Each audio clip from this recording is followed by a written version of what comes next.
restaurant, so enough said. It's totally fine.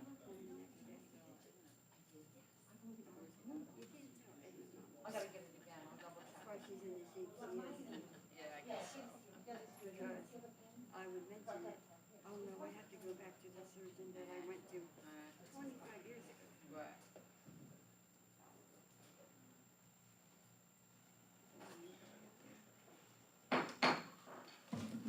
All right, let's get that. Pursuant to the requirements of the Open Public Meetings Act, adequate notice of this meeting has been published in the Burlington County Times and Trenton Times on the 5th day of January 2025. Additionally, posted on the official bulletin board of the Township of Pemberton on the 1st day of January 2025. Those wishing to be notified of changes to scheduled meetings were notified via email or regular mail. Please stand and join me in the Pledge of Allegiance to the flag.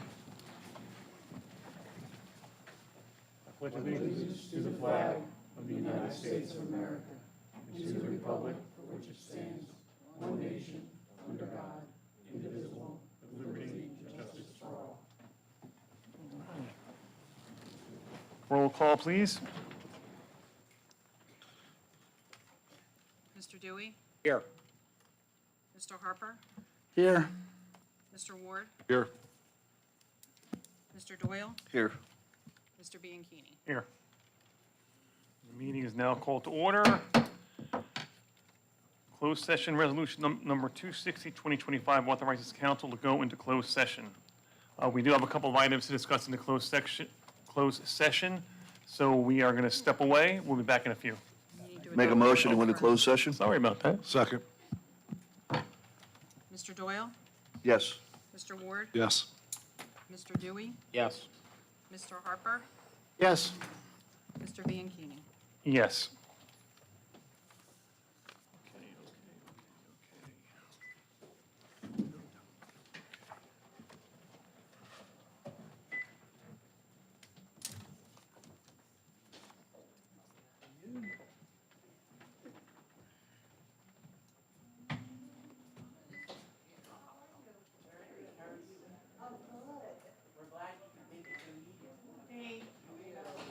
I'm glad I could too.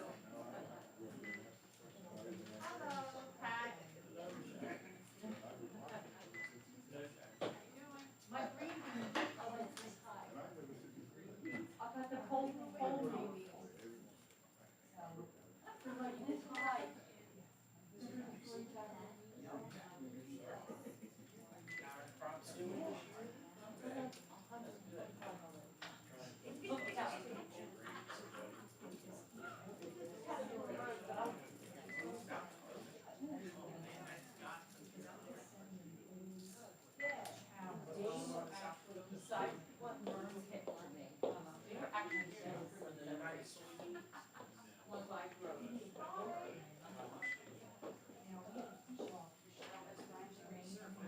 Not to brag about myself or anything.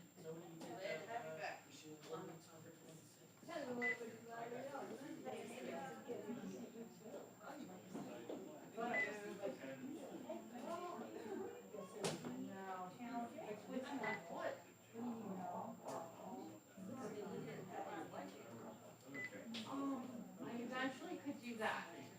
I kind of did that right away. I figured if I suffer now,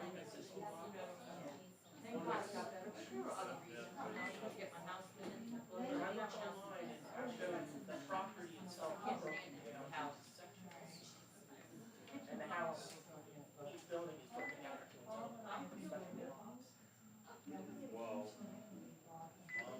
It's not getting any easier. The house keeps over again, I can't tell you. So I do think.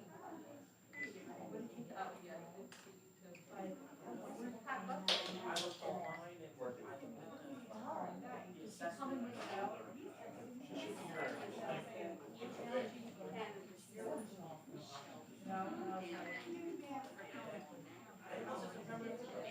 I wish you kept good chat.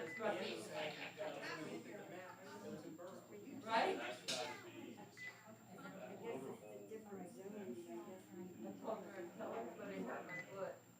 Well, that would be right there at the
Used to wait for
All right, well, thank you for bearing with us.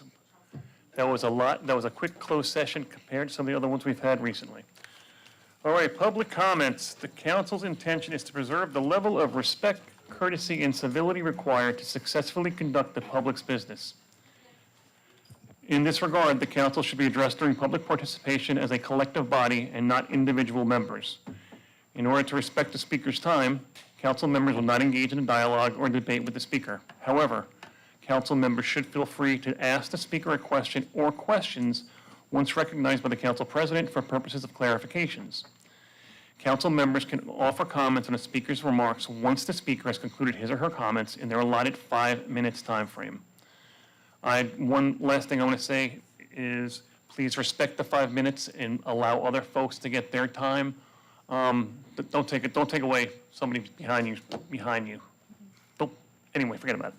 You know what I meant. I do want to make one announcement, though.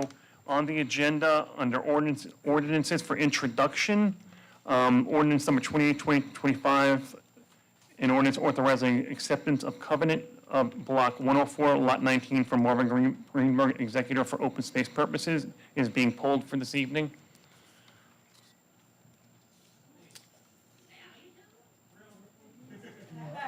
You want to add the other one? Okay. this time, or does that have to No, wait? we have to introduce it. We have a motion to introduce it. Last ordinance, the only one for. The one for introduction, Michelle. And welcome back, Michelle. Thank you very much. All right, who's up? Of course. How you doing, Marty?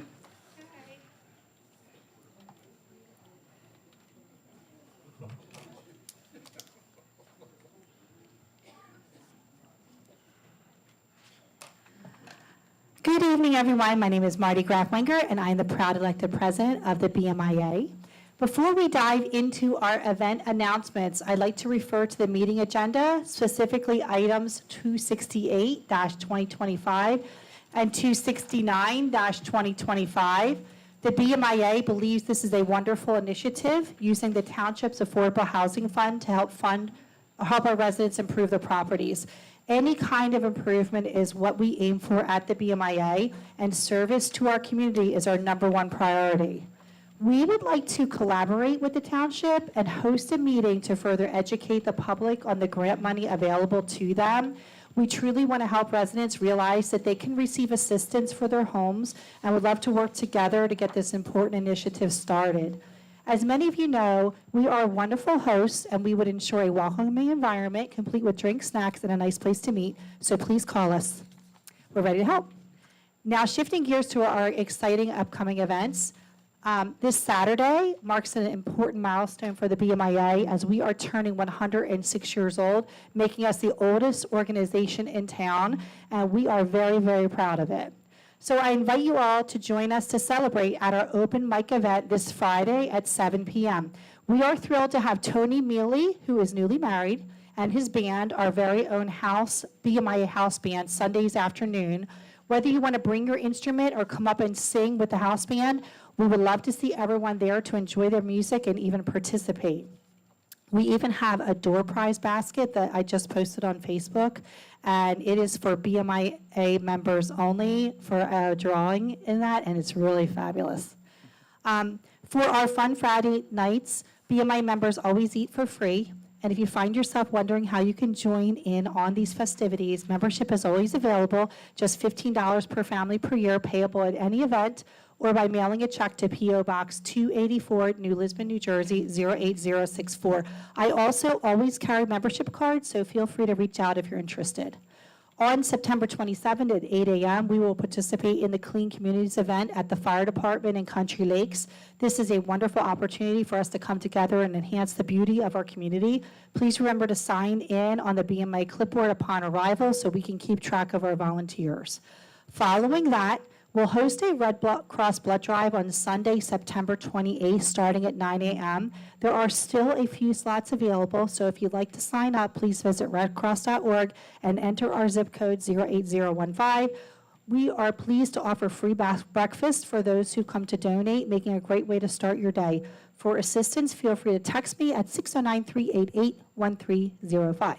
Later that same day, our annual membership meeting will take place at 3 p.m. And I want to emphasize how it is very important for everyone to attend. We need all members there. This meeting is significant as we will be voting for our new board of directors, and your participation is crucial. Every vote counts. As we shape the future of our organization, it's vital that we see everyone present. Looking ahead to October, we have an important event coming up. On October 24th at 2 p.m., we will host a Board of Education candidate forum. This is an essential opportunity for community members to learn about the candidates and their plans for improving our school system. We will be accepting questions via email at bmiaorg@gmail.com in advance to ensure a fair dialogue.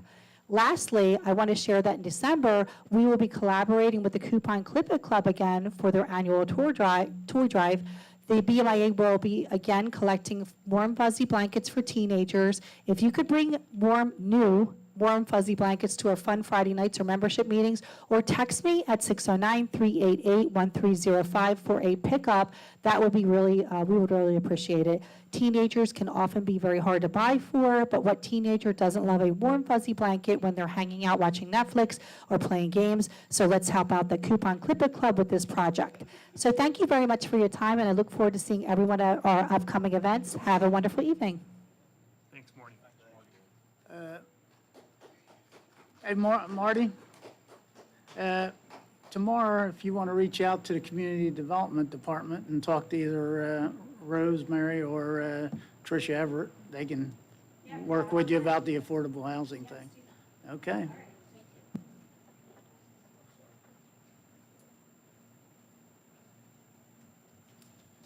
Good evening, council.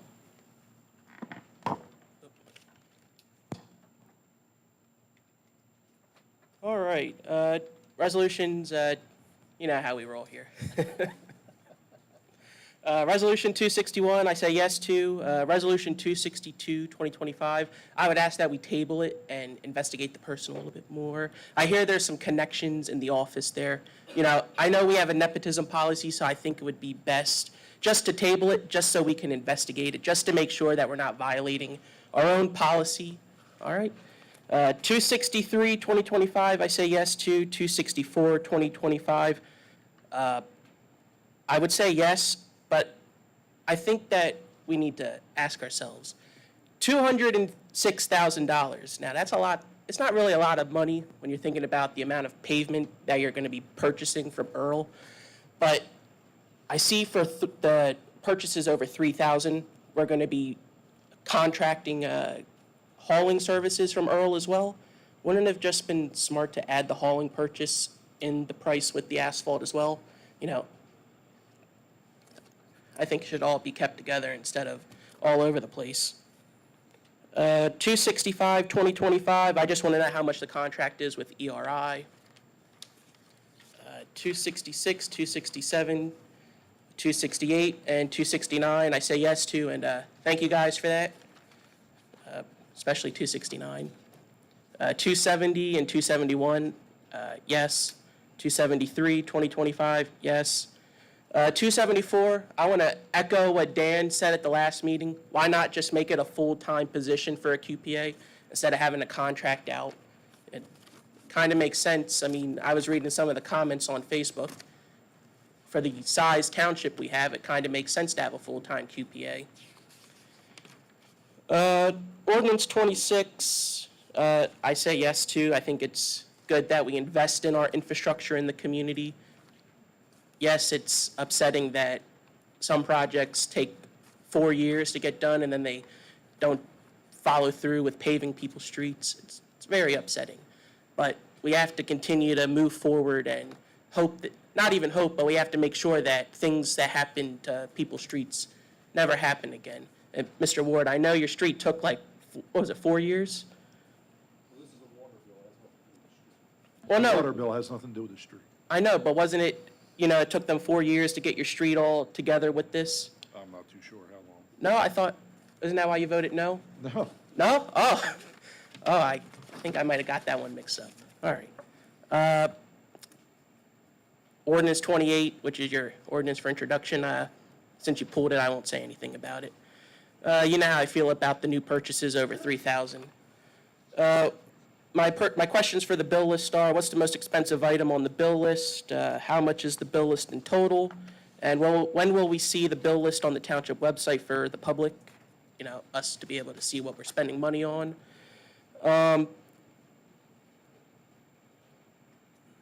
Have you guys signed the recall petition yet? I also wanted to ask you about the legal stuff that we were dealing with the Presidential Lakes Fire and Rescue. Would you be able to talk about that a little bit more? I can run back and get the paper for you. It was a legal notice that was put on the township website. I'm not familiar with the legal notice at this time. Right. Okay. All right. I'll go get the paper and Okay. hand it to you. Do we know what the status of a recreation coordinator is? I know we hired Mr. Brunson. Do we know if we've hired a coordinator? Do we know what the status of a business administrator hiring is? Do we have any candidates that we're looking at? And for you, everybody, don't worry, it's nothing mean. People all over the place are saying that you're planning to run for 2026. Are you running for 2026? And that's it. I'll start with 265. So Alex, the total contract awarded is $474,000, but it's through a grant of $657,000, All right. okay? The total bill list was just over $3 million, but $1.9 million of that goes to the Board of Ed. Okay. 1.9 million? Two-thirds, yeah. The total bill list is just over $3 million, with $1.9 million going to the Board of Education. Okay. Taxes. All right. Alex, on 264, the asphalt, I mean, that has to be bid separately.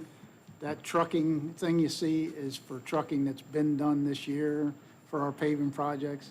So you can't keep them together. All right. You have to keep, we have to get a bid out every year for asphalt to do road paving and stuff like that. That's why they have to be kept separate. Now we can't do it in-house since we got that We- new no, $200,000 truck? Even when we have all of our trucks running, we still need to supplement with, other trucks to help, so the paving process goes smoothly.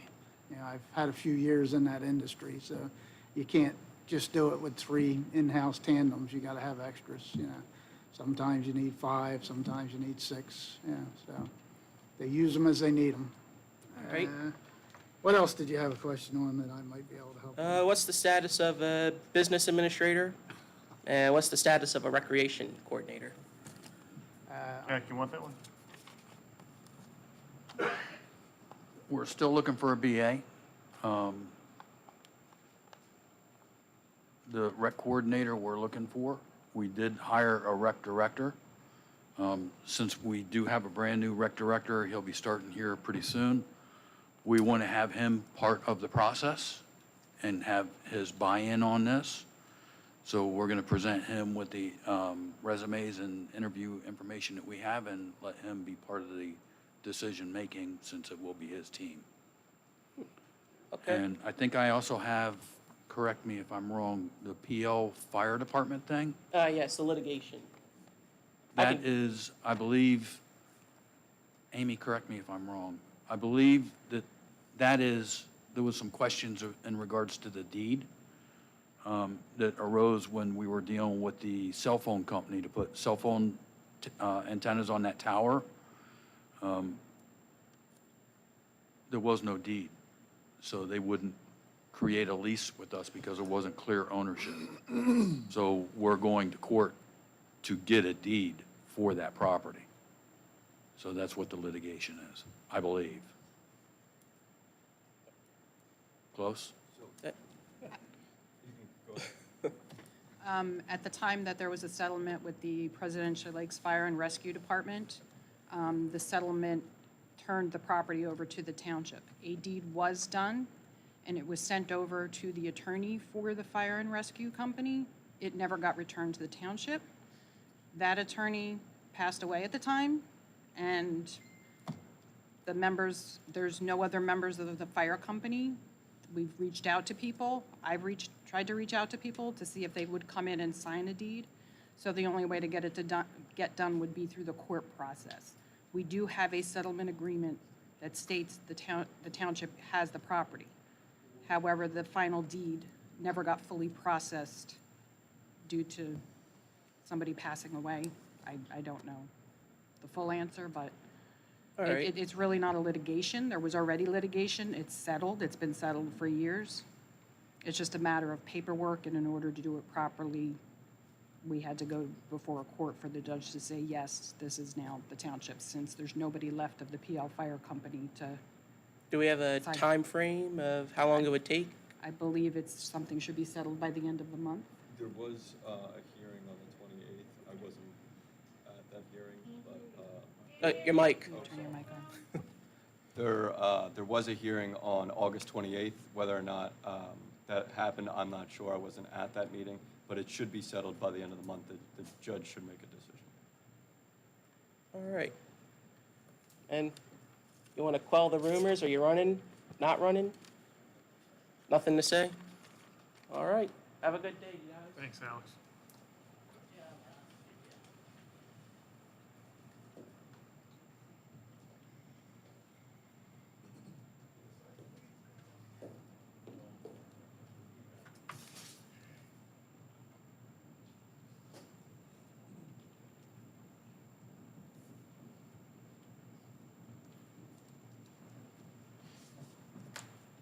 Good evening. My name is Nancy Rooney, and for the past couple of years, I've been calling the township. I've been trying to get Railway and Quail Run, the road trimmed of the brush on the side of the roads. It's kind of dangerous right now. Back in the day, the township used to always say, maintain the road, and it would be trimmed. But it hasn't been done in quite a few years, and I've been trying to get it done. They're very nice when I call. Yeah, we'll look into it, we'll put it on the list, but it never happens. And just yesterday, someone was coming around the corner. Thank God she was going slow, I was going slow, but it was like we met right at the corner. I never saw her coming because, you know, the brush is really high. So it's kind of a safety thing. And people do drive back there, and unfortunately, the people that live there, most of us go slow, but you have kids that are running quads back there. I mean, you might be able to hear them, but you can't see them. So it would be appreciated if maybe you can put a fire under somebody. And actually, last year, I, on the corners, went out there with my battery-operated Milwaukee. Thank God I have a couple spares. And I trimmed the corners myself. And I just did it again this past week, where Quail Run and South, where they meet, there's a very bad corner. And I trimmed the whole thing. I mean, it doesn't take that long. And I'm doing it manually. So for them to go with the machine, I think, you know, it's something that it should be looked into. So, thank you. That was Railway? Quail Run and Railway. Okay. They actually, when I called a few weeks ago, right off of Pole Bridge, where that housing project is, that's where Quail Run starts. They did that little section. They didn't do a good job, but they did it. But that's all they did. Quail Run runs all the way back to, and meets Railway. So that's where the traffic is, and that's where it's bad. So, appreciate it. Thank you. All right.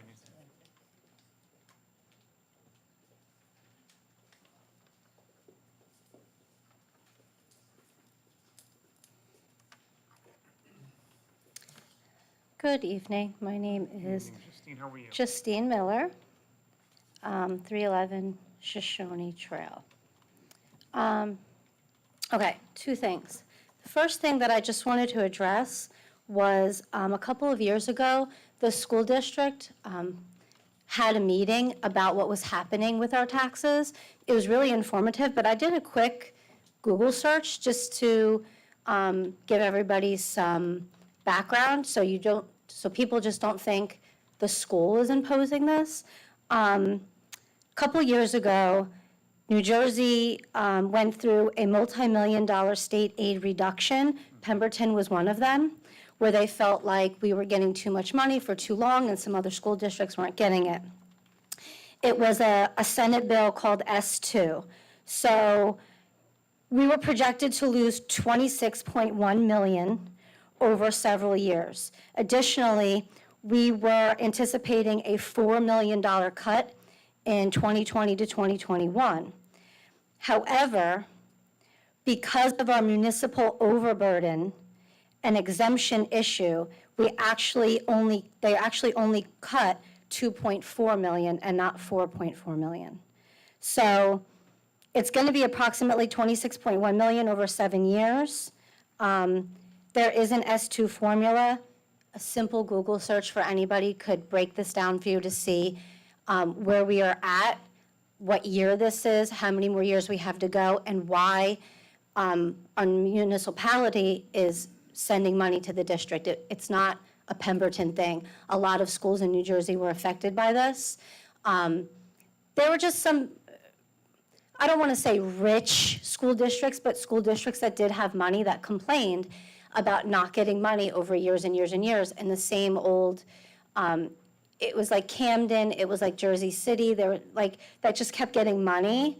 And so they cut us. And we are trying desperately to stay afloat and not cut jobs. I work for the district, I work at the high school. So I just wanted to bring that to everyone's attention. Again, just a simple Google search. Even on the district, when they did that presentation, you can find the information and see how much money were being cut. It wasn't just a Pemberton thing. Also, the day after tomorrow, Friday, September 5th is the first day of school. All the kids will be out, getting on the buses. There'll be a little bit of traffic in the morning. New kids going back, old kids going back, so just be mindful of that. And then the other thing that I just wanted to mention, there's a lot of talk about the new strip mall. We're redeveloping it where Dairy Queen used to be. And I know it's a long time coming. I know it's an eyesore when we come into our town because the college, is not being utilized. Like, there's a lot on that road when you come in, and it looks vacant. It looks a little bit like a ghost town. But my opinion is that, do we want a new shopping center so bad that we're willing to push out our long-term small businesses that we've always had? They're a part of our community. We already lost Dairy Queen. I know Dairy Queen is a chain, but the guy that was there was here for a long time.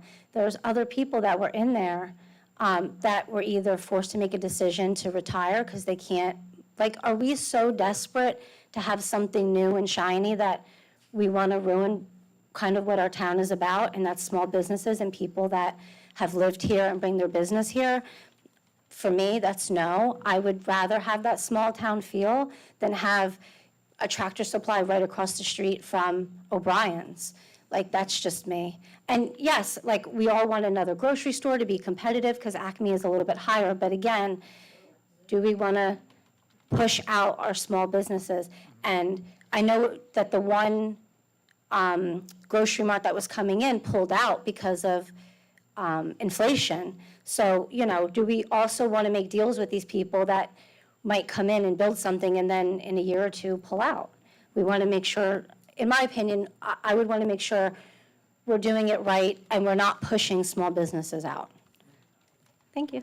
No, I want to say a couple things about that. Sure. So we are desperate, but we're not desperate to the point where we're going to put another warehouse in just to get a couple dollars. That was a desperate move, the wrong move. We're desperate and we want to do it the right way. The Tractor Supply thing, those are discussions right now. Nothing is finalized. We don't want to push out O'Brien's or any other small business in any way, shape, or form. That is not our intent. The Dairy Queen left. He was going to stay, but the Dairy Queen Corporation, we're forcing him to upgrade all of his equipment and start serving food. And he just didn't want to do it anymore, so he retired. So there's a lot of stuff. And as far as the grocery store goes, I know the developer is talking to Aldi's to bring them in town. But Like I said, we are desperate, but not just for something new and shiny. We want to get the right businesses in here without hurting what we already have. That's my And I goal think all too. 5 of us feel the same way. Okay. Justine, if I could add to that, I mean, it's no secret, we had an issue with Mr. Ely. We did everything in our power. I know. According to the agreement, all we were supposed to do for Mr. Ely was just provide him assistance in moving to another location. You know, a location came up, he found, and everybody here on council did our very best to persuade, administration, but unfortunately, when push comes to shove, administration has the final say. And when the answer is no, that property's not going to budge and we're not going to sell it to them, we have to go back to the agreement and unfortunately move forward with town. Are we all sad to lose them? There's not a person up here who's not. We don't want to, but we do have to move forward. So we have to go back to the agreement. The agreement is we're going to help him move his stuff, help him store it until he finds a location. And that's where we're at. We're going to provide him with all the assistance we can. That's fair. I agree with that. Thank you.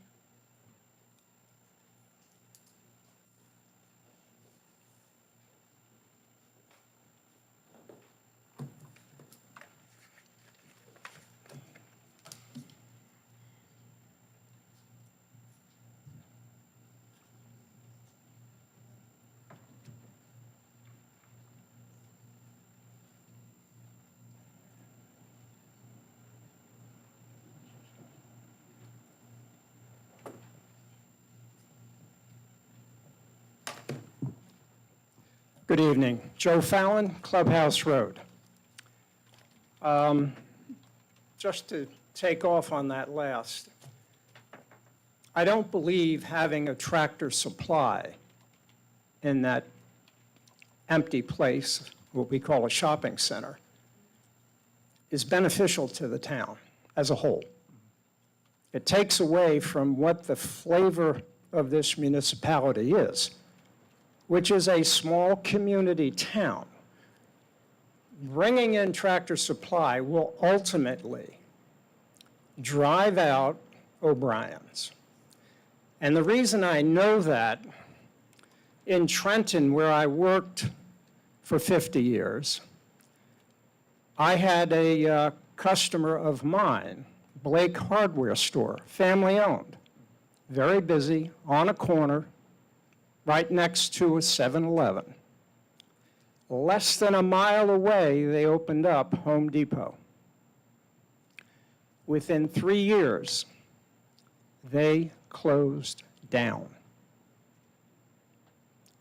Bringing in a Tractor Supply will not benefit the small, family-owned businesses in this community. So I didn't come up here to talk about that, but because of that, I just wanted to add to that. I don't think it'll be beneficial. Another food superstore, sure, a little competition for the Acme. I think that's sorely needed. Last meeting, I may have missed it, but did we increase the budget for the recreation department? So we're going to pay someone more money than what we were paying previous staff members that were running the department. That's not accurate. Not actual? No. So I misunderstood that he's going to be paid more money and going to have benefits over and above? Do you have another question after that, or is that the only thing you weren't going to ask? I'm sorry? Was that the only question you had, or do you have more? That was Was the main one? that, I have others that kind of come off of that, but that was one question I did have, because I understood that he was going to be compensated more than what the previous salaries that were being paid to the staff members that are no longer there. Ask the rest of your questions, and I'll address them. Okay, sure, fair enough. So my question was, okay, where is the money coming from that we're going to have to pay over and above what was previously budgeted for the staff that was there operating? The other question, of course, that's going to have going forth into future years, we're going to be paying whatever it is he's going to be getting that I understood was going to be a higher salary. So that's going to be an ongoing cost to the township. So my next question off of that was, so what are we getting for this additional payments that we're all going to have to pay for programs that have been running fine? Are we getting something over and above what we've been getting for those programs? Because, I mean, I've thought about what happened at the last meeting when you all voted for this. And I'm thinking, yeah, we're going to be getting the same services, we're going to pay more for it, basically in taxes. Off of that, I just wanted to ask a question. When this is all said and done with all of these lawsuits settled, however they're going to get settled, will the public get a full accounting of what this cost is going to be to the township, including the cost for the legal services to represent us, not just the settlements? Because I think the public should know what has happened here in terms of cost. We're going to pay the bill. It's not coming out of anybody else's pockets. It's out of our pockets, your pockets, our pockets. And I think people should know this. Too many times this stuff gets buried and no one knows about it. And I think it ought to be out there in front of everybody so they understand what has happened. And with that buzzer, I will say, I'll end it. Good timing. Okay, so the rec director is not getting paid more than the previous rec director. No, he's not. No, he's not. I could blame him right now and show you. I got a budget at home, this fucking thing. This is getting ridiculous. Don't tell no lies here. He's not getting paid more He's than getting what, paid more. Cut and dry. he is not. He is. No, he's not. He is. Now you understand why I am under questioning. I'll show you right now. And let's not swear. I apologize, but I just can't take outright lies. You send me that, or did Michelle send me that? I think Michelle, Huh? Yeah. And Nicole's getting paid more. No, Nicole Pittman, I got the book at home, $88,000. that included her, that number did include her. Yeah. I'm getting clarification, I'm sorry. That number did include her longevity. Yeah, but it was more. It's still salary, though. Yeah. I thought it was like 90. Okay, I might be wrong. So I apologize.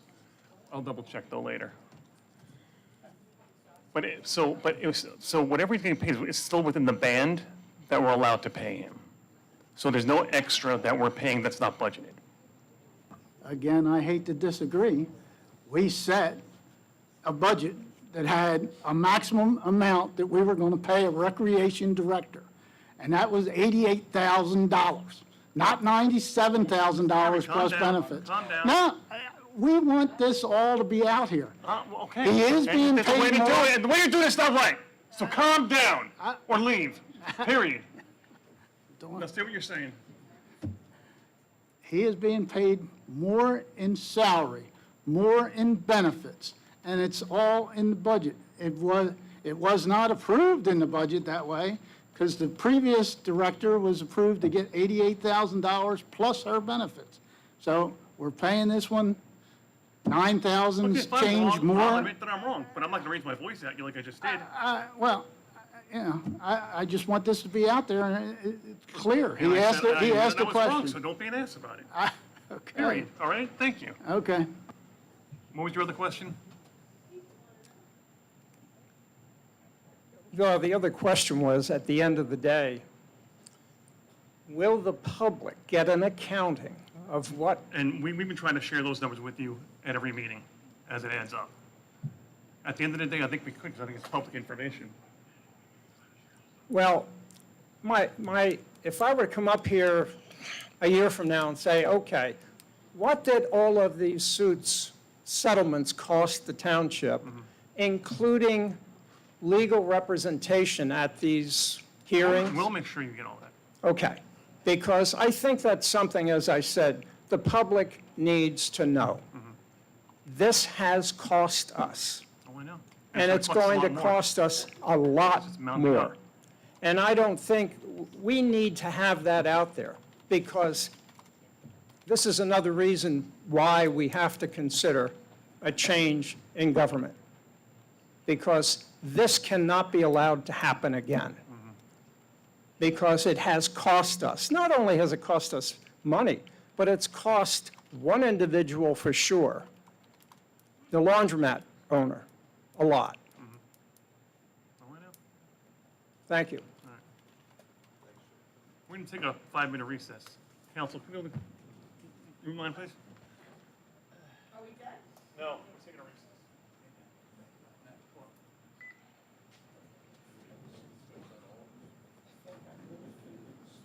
Joe, they're really not supposed to, you can't go, Matt, you can't go into closed session.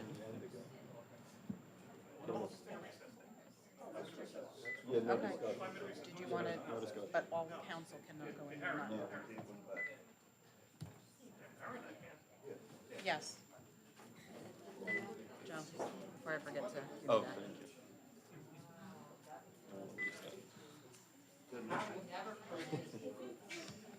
you. Me? I don't see one in here for me. I'll get my paycheck tomorrow.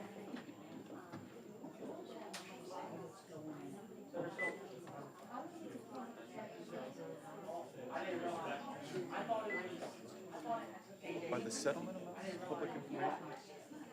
So far, the ones that have settled, So yes. far? The one Okay. for I just Nicole, wanted to make sure. the one for Nicole and Cannabis has been published. Where's the swans? Because I don't think they have to be. I don't think they have to be. They have been, I They don't have know, been. because we get I know the Oprah- legal we fees, get definitely. Oprah requests Yeah, for okay. the settlements. We, my office handles the Oprahs, obviously, Sunshine does. She deals with Patrick Vargo, your office. Yeah. He is excellent. Yeah, he's phenomenal. Yeah. Which I hear he just came back from his honeymoon. Yeah, he did. Where did he go? He went to. Was it Scotland? No, He it told me was someplace. Africa. Was it Africa? But I'm not sure if he went to South Africa or Swan. I'm not sure. I haven't seen him yet. I actually just changed offices. I was in Times River now. He just got back. Yeah, he just got back because today. Sunshine was waiting for answers, and he got back to Sunshine today. Yeah. So.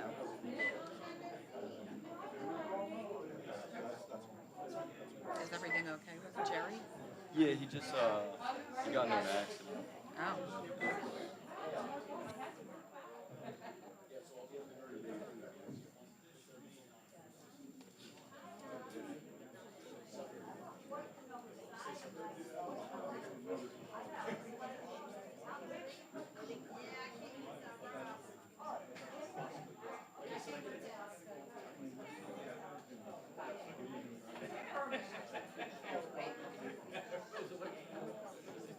Yes.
All right, who's next?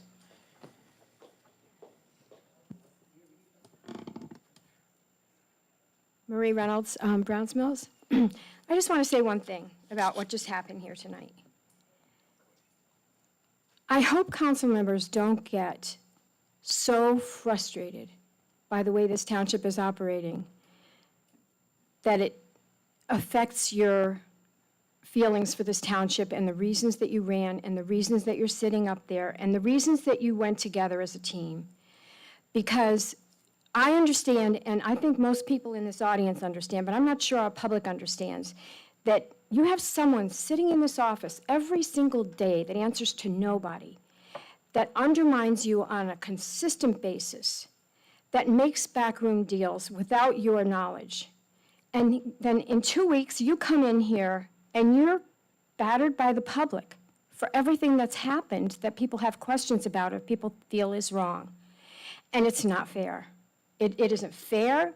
Don't let it affect you. Don't let it affect your relationships and the way you care deeply, so deeply about this township and its residents. Because this is going away eventually. Even if we have to wait it out, it's going away. And it's still our township, it's our community, and we really need you, so please don't fail us. That's all. Thank you, Maria, I appreciate that. And I just want to, I'll say it again, and I think I'm making a habit of this. I apologize for the outburst, but frustration took over, and we can't let that happen. I do apologize. And I also apologize for my foul language. And we are both very passionate about this, and at the end of the day, we're all still going to work together. You know, we're going to have our disagreements. Nobody's leaving, nobody's going anywhere, but yeah, I apologize.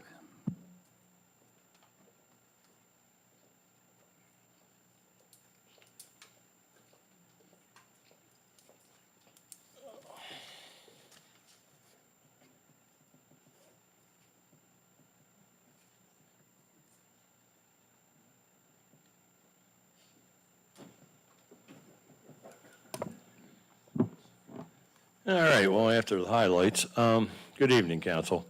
And hey, granted, I know that, I belong on several boards as well, and there is a certain amount of decorum, but now and again, people get a little frustrated, and I get it. I get frustrated here too. I mean, I see what's going on. Some of the ordinances, I'm looking at the water here again with the bond, quite a few things. I talked to one of the council members here a minute ago while you were in session. One of the questions I have tonight is on the cannabis issue. I apologize because normally I'm pretty well informed before I come in here and have most of the answers in my head when I ask the question. Once again, that would take you a little ways there, Matt, on that as well. When that question was posed, understanding the answer before and not using the municipal math or Hornicle math, as I used to call it. So once again, not a lie, but understanding it prior to that, and that might have taken that out of that equation to start with. So I do apologize for not being as informed as I should be tonight. So if anybody could help me out on this with the cannabis thing that we have here in the ordinance that was going into agricultural production and AR, I think that there's some issues following that. I realize some of it has to do with pine lands. I know we had an argument on this prior on the 27 acres over on North Pemberton Road because it is not actually agricultural production. It is a warehouse with cannabis growing in it. That is not agricultural production. Our Secretary of Ag in the state and I have had that discussion as well, along with solar, which is another joke. It's a Ponzi scheme. The question why I was asking this, because it seems to be the same players that are involved in this, a certain realtor and a certain attorney. So that was my question on the cannabis. The other question I had, which we pulled, and I was really fired up on that one, but you guys took my fire away from me on that one, was the donation on the Greenberg farm. Anyway, the other question I had was concerning back on the water again and looking at the 1.9 million on that. We already have other bonds out that we've not paid for so far in the last couple budgets I looked at, going back to Hornicle math again, that how far are we going to kick this can down the road? And once again, a lot of this is going towards a development that's going in on agricultural ground. So my question is, these grants and these fundings and all these other things that are just, wonderful and moving forward in progress, it's not creating progress. I'm looking at, some of these useful lifespans that you have.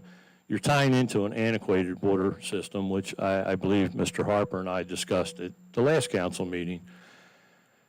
I've done this work, okay? I've been there. I know what happens when you tie into old water main. You have issues, and you started adding pressure to it, and everybody, thinks that municipal water is 60-pound PSI. Normally, it's not. It usually runs around 40 at the best, okay? But you have old gland packs, you have old joints, it falls apart. Hydrants, same thing. Where they have the hydrants, same thing. Retaining glands, they fall apart. You have issues.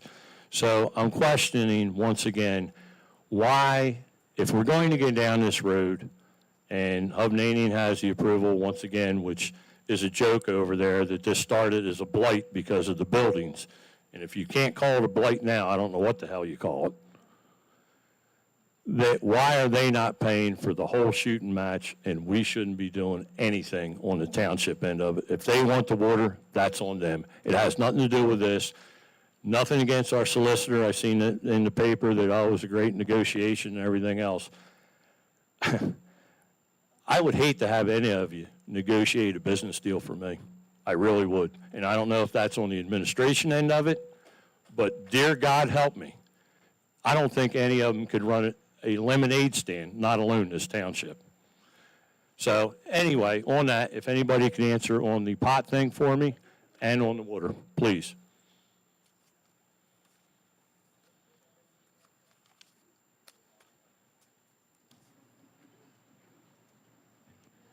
What was your question regarding the cannabis? Where we were at versus agricultural production, it was zoned under the AP and the AR.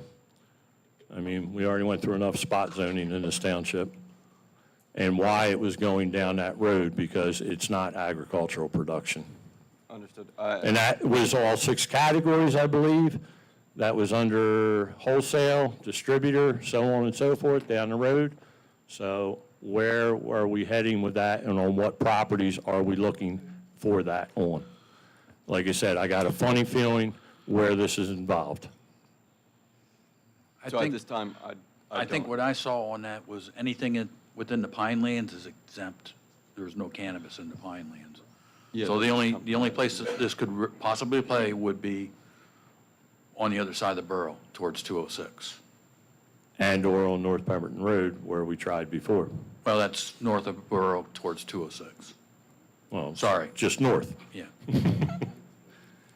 Yeah, I mean, as far as my reading, the only thing I know is it was, the corrections were made because of the pine lands. They wanted those corrections added to it. I don't think they've changed anything on your side of town, and I don't believe we have anything in the works happening there. I mean, you never know from one day to the next, but, I don't think there's anything that's actively happening at this point in time, And as far as the water thing, I mean, yes, we do have a lot of outstanding grants, Mr. Dewey will tell you, and we're trying to button them up. You'll see on one of the resolutions, we're closing out a couple grants tonight, that have been finalized. I understand there are 2 more grants that are in the works of being finalized. I don't know if we'll have them for the next meeting or not, but we have been after DPW to tighten things up and close these grants, because it's our money. We want our money back, and, try to balance the books, if you would say. So, I mean, on these 2 that were finalized tonight, I think getting a little over $325,000 of the taxpayers' money back. That's all I can tell you. And if, Joe, do we know who the author of this ordinance is? Probably Mr. For the change in the zoning for the pot farm, or whatever they're doing. It was just adding language for that the Pinelands one, it was all that was changed. This Yeah, stuff- it's not necessarily changing, it's adding to it This as stuff far still as, all exists, they just changed what the Pinelands requested. Mr. Giberson, could I take a stab at this, sir? Because I did talk with Mr. Dasty about this last, because as you know, I am totally against. I mean, we were supposed to make $9 million a year off the place up there, right? I believe, and I'll give this to you, Pat, or I'll send it to you. There's a lot of no change page. I don't know, they're not numbered. But D, number 2D, in the portions of the R3 zoning district that is located outside of the Pinelands Regional Growth Area and inside of the Pinelands Regional Growth Area needs to be adjusted. So this has to do with everything that is inside of the Pinelands control. Okay, Pinelands control only. Okay, so if there is anything, I'll take a look at it and I'll talk with Jerry or somebody else and we'll figure it out. But I'm pretty sure this is just specifically for Pinelands, has to make an adjustment because they're going to start, allowing what they want to allow.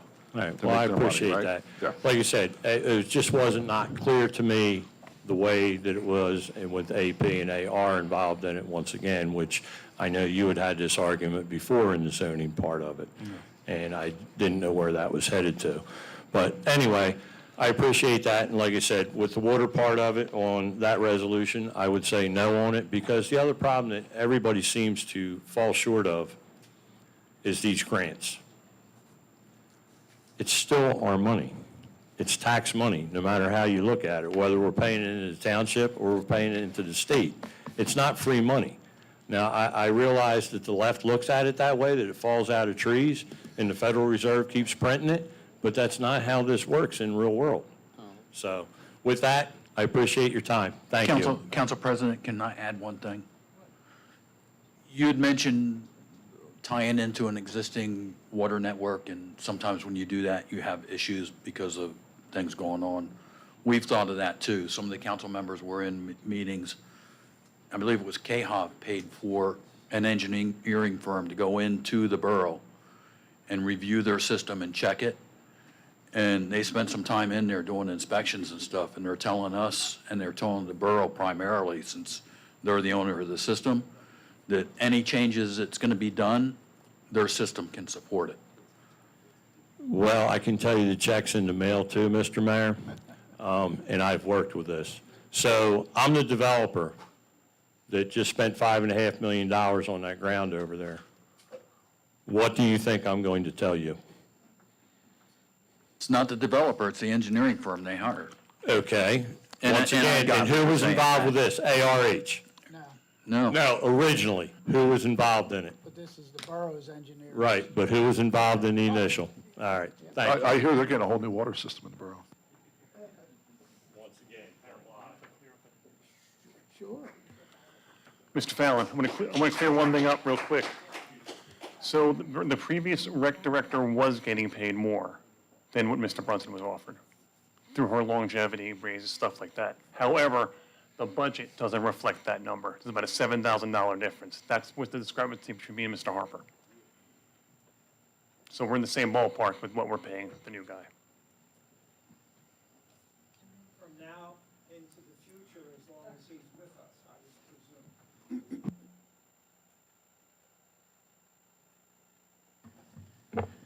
I'm going to make a public service announcement, and Joe, you can correct me if I'm wrong. Mr. Giberson was just up here discussing two ordinances that are up for public comment.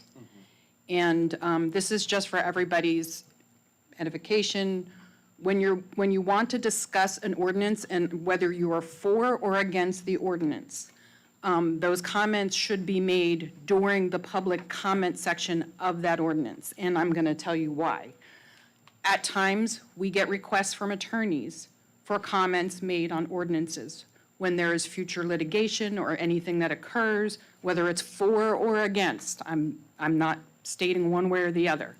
It's for the pub. If you want your comments heard or possibly noted during a future issue regarding that ordinance, whatever the subject of the ordinance may be, you should make those comments during the public comment for that ordinance, the public hearing, I should say.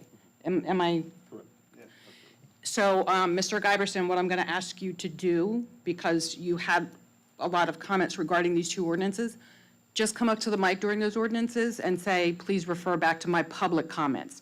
And that way, it'll be in the notes. So if something is requested, because 5 years from now, when I get something, I'm not going to remember, oh, wait, those comments were made during public comment during that meeting.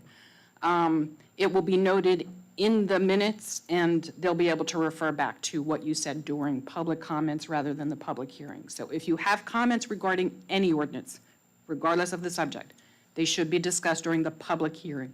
That is the purpose of that public hearing section, part of the purpose, but it does come into play in the future at times, so.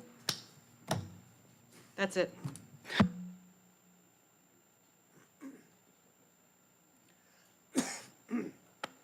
Okay, good evening, council. James Boland, 226 Filbert Avenue. I come to you as a resident. I know that there are a lot of things that, as residents, you can relate to. Most of us here are residents. The residents behind me know that when we come here, we're representing ourselves, but there are also people who don't make it here for various reasons. Busy schedules, some people are just not cut out for it, or they're just not up for it. Some people are a little afraid. So we do what we can. And I hope that you can relate to me on what I'm about to say, because I'm going to tell you that I've been playing a game for years in this town with people who represent the town, officials who represent the town. And it's not a game that I wanted to play, but it's a game I got caught up in. And you probably played this game before. You start off by asking a question, and you get a short answer. But then you want to ask a more detailed question, and then you get a non-answer. So then you try and do some research, then you collaborate, then you do some open requests. Then you're up at night researching, trying to find out the truth. And you get clues, but what you were really hoping for the whole time was just a real answer in the first place. And so you go back and forth, and then you say to yourself after, how much resource goes into this, besides your own personal resource, taken away from your own personal life, the resources that are expended on the township's behalf, the back and forth, just trying to get answers. And I'm talking about answers for things that concern residents like eyesores, safety issues, not anything really more than that. And this is a game that I've played since 4 BAs ago, 2 department heads, 2 former department heads. I'm speaking about people who are no longer here. 5 former employees, and 9 former council members and 1 former mayor. So with all those former officials, I played this game. So I'm used to it. It gets tiring after a while. And one thing that a lot of people I think can relate to, and something that's been in the paper, something that's come up again and again and again, we do have selective enforcement. It's been that way for a long time. And I think that one of the consistencies with the selective enforcement is that small issues get tackled. Small issues for the people who only have small issues, and small issues get tackled for the people who have big issues on top of small issues. So what we see is that we have a very, very busy code enforcement department, and they go around tackling small issues. Some people are saying, why are you passing by all these bigger issues and addressing my smaller issues? Why are you going right up to these bigger issues and only attacking their smaller issues? That's something that no one can tell me there isn't enough time to tackle the bigger issues. That's not something where anyone can say that the smaller issues are the only issues here and that there's no time to do anything else. How can it be that we have people who are basically harassed for not having a lid on a garbage can, while someone next door has piles of garbage. How is it that people are told your house numbers aren't big enough when we have houses that are collapsing, and they're corporate-owned houses that are collapsing, and they're not getting fined? Yet, we have people who own well-maintained properties, who might go on vacation, who might have a few months of it not being occupied, and they're the ones paying the vacant property registration fees, even though it's being well-maintained. Something doesn't add up, and it hasn't been fixed, and it's been going on for a long time, like I said. And so what I want to impress upon you tonight is that as we go through our lives and as we go through our positions in life, is to recognize when this happens and to speak up, because right is right, wrong is wrong, and there's really no two ways about that. We all know the difference. So,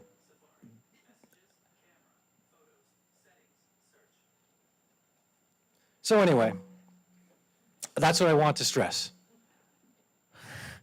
is if you're tired of playing games, just like I'm tired of playing games, let's speak up for what's right and do the right thing. Thank you very much.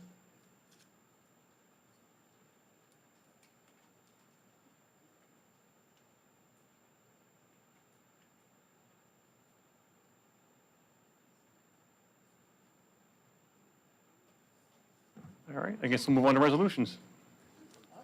Oh.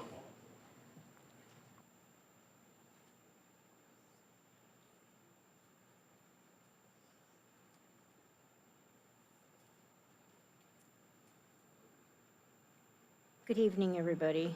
I am Vicki Adams, 613 Sander Drive. How are you doing tonight? Good. I try to wait until the end so that all my questions are already answered, so I only have a couple. First of all, I want to know on 26 or 26725 if any of those park improvements are going to be at the T&M Park that hasn't been touched in years. It was tore down and never remodeled, no toys, nothing for the kids. So I wanted to know if that was going to be included in the area of improvements. I want to thank you for having 268 on here, but I don't understand why it needs to be on here, because when I applied for the Affordable Housing Fund, it was already approved. So why do you guys have to approve it again? Just question. Okay. Also, I'd like everybody to know that we are still doing the petition for the recall of the mayor. And that we are looking for people who would like to help us with that. So if anybody could contact me, either on Facebook or at home, on the phone. A lot of people know me. You can look me up on Facebook, Vicki Lynn Adams. We are doing, we've got about maybe 150 right now. The chairman's been out every night, well, not every night, most nights. At different areas. This week he'll be at Pole Bridge on Friday from 3:30 to dusk, and at Saturday he'll be out in the Nesbitt Center area from 8 to 5. So anybody who wants to stop by, you know, I also want to thank Harry and also Mr. Dewey. I love your passion for transparency, for letting people know what is going on. And, you know, that's why I pleaded for so long for this camera to be going, for this YouTube, so that people knew what was going on in town. You're fine, Mr. B. We are, and I love the passion that you have. And that's what we need up here, is passionate people for our community and what's best. But the transparency is what the people are demanding. That's the transparency, is not behind the scene things being done. They want to know where their money's going. They want to know why things are happening the way they're happening, and that they're, and stuff like that. So I want to thank you as a council for that. And I personally don't take your outburst tonight as anything but the passion for this community. Also, let me see if I have anything else. I think that's it. So I just, So 267, 2025, we'll see, though my outburst was passion. My wife didn't think so. I got a really bad text from her. So this is closing out the file on improvements that have already been complete so we can get our reimbursement, okay. okay? Now, I'm not sure, now, were you approved initially under the old program? I was actually approved and literally sitting in my chair, waiting for the contractor to show up. I remember that now. And they canceled it. Yeah, I remember And that. found out that it was canceled 6 months before, but I had just signed all the paperwork. Really bad situation. I believe this one, and Joe, I don't know if you know, I think it's because this is done under the new program, and that's why they. Right, but need I've that. already been approved for that. Yeah, but it's to approve the contractor under the new program, yeah. Okay. That's So the only reason everybody why. has to go through this process? I'm sorry? Everybody will have to go through this? Yes. Okay. Yeah.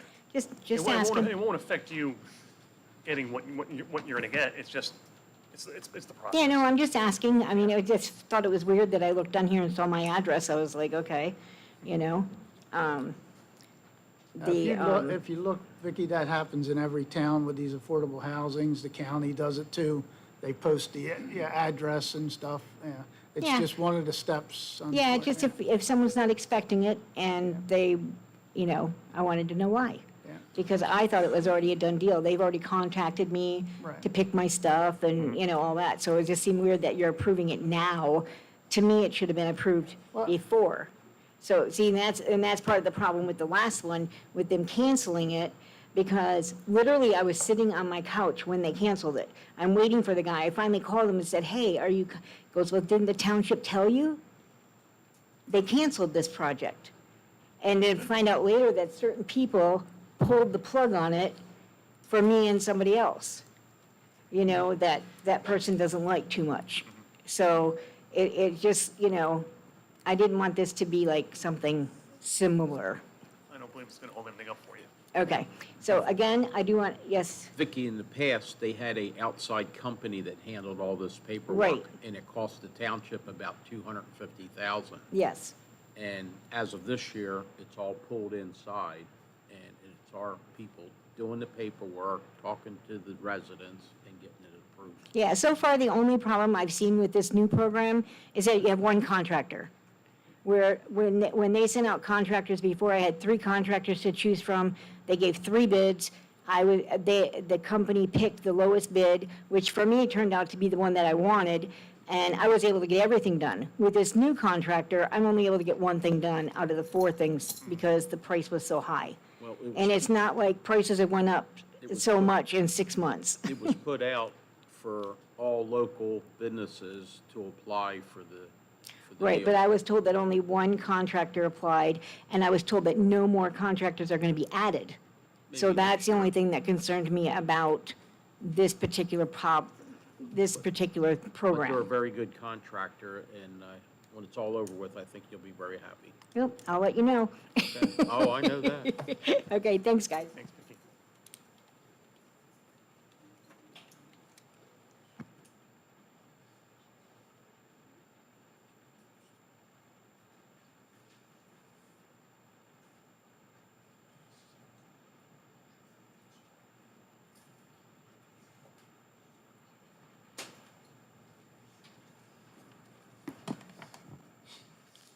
Pat Guthrie, Birmingham Road. Good evening, gentlemen. Most of my questions have been answered to by the previous people speaking. I just have one on the bill list. Can you tell me if I heard right? We're giving $1.9 million to the Board of Education. Do you have a breakdown of the spending on the 1.9? Patty, that's the taxes that we collected for the quarter. The school board Oh, taxes. okay, so are- when, like, I pay my tax bill It comes and here, and certain we have- amount, and then you guys then just we have to transfer it over? reimburse them what they. Oh, tax okay, for. so it's not like anything above an additional? Okay, that answers my question. Thank you.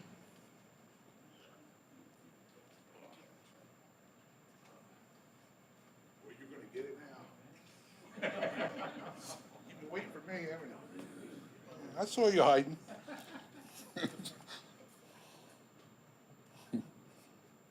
3-2. 3-2. Could have said no. Backed you right into a corner, didn't he? Yes, he did. You three played right into his game. His game. Just like Marie just said. But I'm not going to lose you. I still got faith. But this guy is playing this. Just like you said before you made your vote. If I don't do this, what are we going to hear? Right? About the recreational. If you don't vote, then you would have been, guy had 20 years experience and you didn't hire him. This is not what I voted for now. You said conservative, spending. I don't see it. I'm not seeing it. I see it over here. Dewey and Harper. Not seeing it over here. Could have been 80,000, could have been 81,000. No, let's go right to 97,000. Yes. It's just ridiculous. It really is. What about the business administrator? I think we should be more worried about hiring a business administrator than a recreational department. That's got to be done first. He should have been involved in the hiring of the recreation, the business administrator.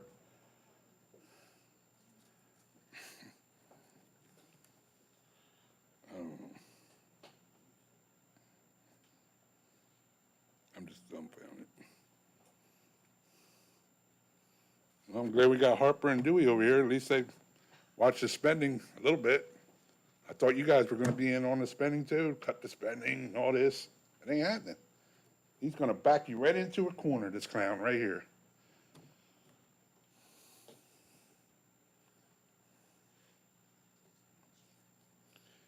I don't know if any of you's going to Browns Mills. I know you go that way all the time. Boy, you go that way. I don't know if you guys... Do you ever see that grass around a Hungry Piney sign? Should I get a weed whacker and just cut it myself? Seriously. Does anybody say anything to Public Works? Do you ever reprimand him? This guy that runs public, I mean, the grass is growing up in the sidewalks. This is what I look at when I go uptown. To the Acme, the McDonald's. This is what I look at, our town. The grass growing in the sidewalks. This is what I see, the abandoned shopping center. 60-something years, this is what I look at. You gonna write it down and tell him about it? Like the lady that came up here at the last council meeting and told you about the grass that was growing out of the sidewalk over by the Acme? Guess what? It's still growing out of there. Have you looked at it? And it's still growing out of there, right? You haven't done nothing about it. What have you done? It's still growing out of there. You want to take a ride and go look at it? Are you done? No, I'm not done. Jeez.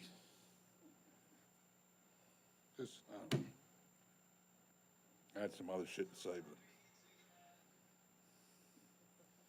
I'm just disappointed in that vote, really was. I didn't think you would do that. But I understand, he backed you into a corner. That's it, that's all I got to say. I don't even want to hear your excuses. Oh, okay. May I?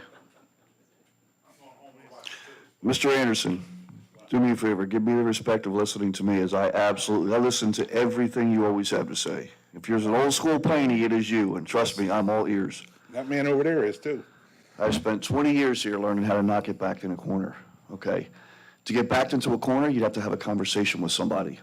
You'd have to listen to what they have to say about if you don't. There's no conversations ever exist, my friend. There's no conversations from administration with me whatsoever. It was nothing more than common sense on my end, and I sat here and for 4 minutes, as somebody, 10 to 12 minutes, giving the reasons that I don't want to, and I don't want to give him the job. The biggest thing was taking a resident's job with a non-resident. Oh, that's the other part I didn't touch. But when you sit back. That didn't sit well either with me, What's that? about him It not doesn't being- sit well with me either. Well, You're talking to somebody I who mean, collected a paycheck here I for don't his know how whole many career. residents do we have in this town? How many? 28,000, maybe more? We can't find somebody who can run recreation? The applications were accepted, Joe. And the only. Well, like you said, Let me nobody finish. would want to come up here with him. The only faith I had in the interview process, after I've sat in on an interview, was the other individual, the other employee of this town who sat in on the interview. And when that person told me they are absolutely the best person for the job, I had no reason to doubt that individual. They are very competent, they know what this town needs, and they have sat here all this time and watched what goes on without a rec director. And I can tell you, with no recreation department, the one thing I've heard here for the last 12 months was we haven't had a water carnival. A no vote from me at that time, the pressure that was put on me, I can tell you that no vote would have been a no water carnival next year. And that had nothing to do. If he's still here, it still could be a Let me- no vote, no please- water please carnival. let He me has the finish. final say on that, don't he? Please let me finish. Does he have the final say on the water carnival? I couldn't begin to tell you, Joe. He did this year. Apparently, it's collective, and I can't do anything but take somebody's word for it. Is anybody here happy about it? No, they're not. But I can assure you, 100% certainty is no rec director, no water carnival. And the other things that are under recreation, what does that mean for our beaches next summer if we don't have a rec director? Are we going to have lifeguards? Without even getting into that. Joe, I have to look out for the best interest. Again, that was a perfect example of me voting the way I didn't want to vote, for the best interest of what I thought I was elected to do for this town. Oh, I have That's one what I other did. question. How many people are going to be under this recreational I have department? no knowledge Who on does the that. hiring for them? I have no knowledge on that. The recreation department, I would imagine, will be under the rec director. I would imagine the mayor makes the appointments based upon his recommendations. And what's their salaries? There's no. 60,000, 70,000, 80,000? What are you going to approve? Who approves that? What are you going to approve for them? See when it comes, yeah. We were, what, you know, so. To Perry's point, we weren't backed in a corner. We had to do what we thought was right for the town. Because we were trying, and I said in my closing comments at the last meeting, you would have seen services cut like crazy. We would have had no rec department, we would have had no festivals, no nothing. Senior services would have been cut. I mean, it was a tough decision. Yeah, I understand that. It had to be made, Joe. It What had would to be make you made. vote no? What's that? What would make you vote no? If we, at least, if we had a staff in there and no director, I would have voted no. But there's nobody in the rec department. There's zero. So you would have took anybody? No, not anybody. So this So what person- would you made it vote so- no? So this person came highly recommended. And Marie, you know what I'm talking about. From a former employee from here said, if you don't hire this guy, you're missing out. And might I it- say that was a recommendation from somebody who did an outstanding Who was job the here. rec director, right? Who was the rec director. Yeah. Yeah, I've heard a lot about her too. She's so great. Council President, if I can say one thing, you're kind of incorrect. The senior services would have never been canceled. We have a competent supervisor there that would have been able to run that department without a director.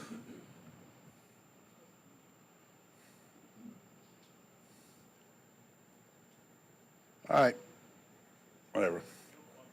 You ain't lost me yet. I'm still with you. You know, I told you I'm not going to agree with you. One problem is, Joe, you're not going to make 100% of the people happy all the time, and I'm good with that. But if I sit up here and I go to bed at night knowing the decision I made was in the best interest of everybody that put me here, then I'm fine with it. But I'm still saying, watch his games. He's playing games with you. You don't think he's not?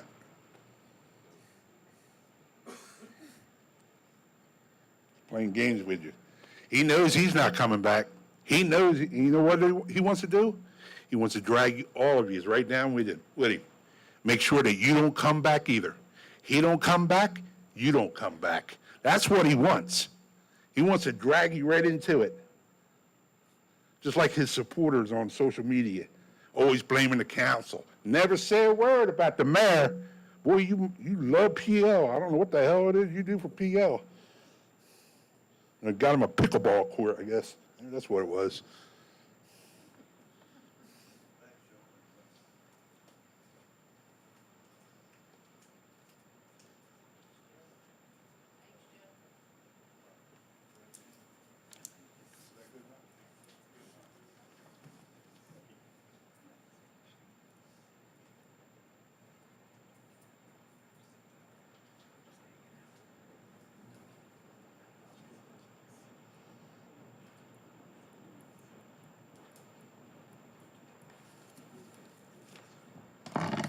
Good evening, everybody in general.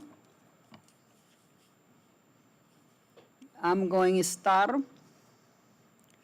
with Paul Bridge Children's Park. I want to know with those grants they going to have or they going to get, if Paul Bridge Park will be rebuilt back again. They tear it up apart, but those children doesn't have a place to go. Please, build their park back again. Will be nice. They go every place and everybody got a little park. They left on the blind, and it's not right. They got the same rights and the same thing the other little towns have it for themselves. Okay, second, I won't touch it. I recall myself when I went and worked for the state. When you are hired, you work by the steps. That's how your salary goes. Step 1, step 2, I remember it was step 13, the last one. That's how your salary goes. It's not to somebody coming in here and say, hey, this is what we're going to give you. Doesn't come from our pockets. Come from the taxpayer pocket. We the sucker got to pay. Okay, I leave it there. I'm not touching that. I asked a question last time also in reference to presidential lakes. Empty lots. I noticed me walking up Virginia Drive, there is a house that's coming in there, a little piece of the land. How can the inspector or the township approve that? That person got to put a well in the front. There is no place to put a well in there. There was a hole in there. You got to leave 4 feet out from the road. The well got to come in there. The septic got to come in the back. I like to know who was that dumb inspector who approved the permit for these people. That's not fair. Was a big hole in there. I used to walk in there. Guess what? It's a house is coming in there. I will find out more information, and that's the reason I asked in the past. In the old days, all the chairs were occupied. You got problem with the code enforcement? He's there to answer your question. What inspector, the building inspector, to the police chief or whatever, to the fire department, they were there. You got any problem? But you come in here, the only thing I know that you got your hands tied. I know that. There's only one seat here, occupied, that's it. But when we ask questions, sometimes we cannot get no answer. Okay, now I'm going to touch my main subject. It's like a song I've been singing. 530 East and Route 7 East.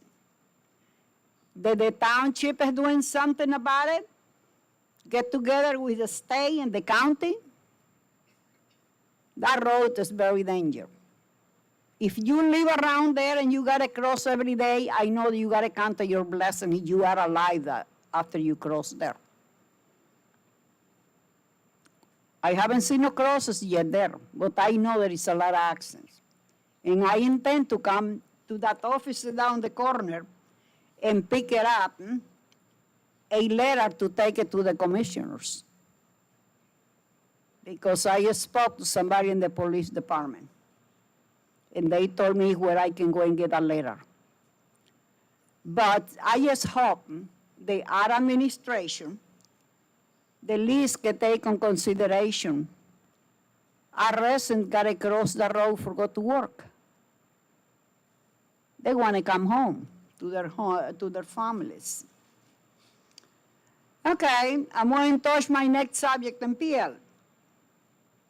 When I walk, oh, wait a minute. The 5 minutes, okay. When I walk around, there is a street. The signs are missing. I called one time. They told me they put a new sign. How can you go and put a new sign in the street? It's the same. You put the same stupid sign when I walk by. Okay. I leave it there, and I just hope. I know that the township or the administration didn't cut all. Finally, they cleaned their lots there. Florida, New York, Connecticut, and Tennessee. Now, the cell tower. Okay, with the cell tower, I'm going to touch that for the last thing. I know how much money the township will get in. Fire department not going to get nothing, because since we are fire department for the township, I know how much they will be getting too. That means that they are fighting who's going to get the money. I know there is a D in there, and I know how that piece of land came there. Mr. Greenberg, hand it to the fire department. I leave it that way. Ms. Phillips, where on Virginia Avenue is that property? Virginia Drive after the old lake store. Okay. Will be on the left-hand side. I cannot remember the number. Got it. And what street signs are missing? Where's that? I cannot tell you on the street I walk around.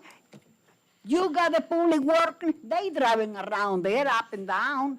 That's their job to look for. I'll drive around tomorrow and look. Good.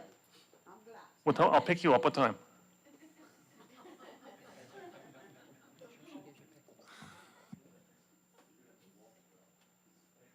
Walking, not driving.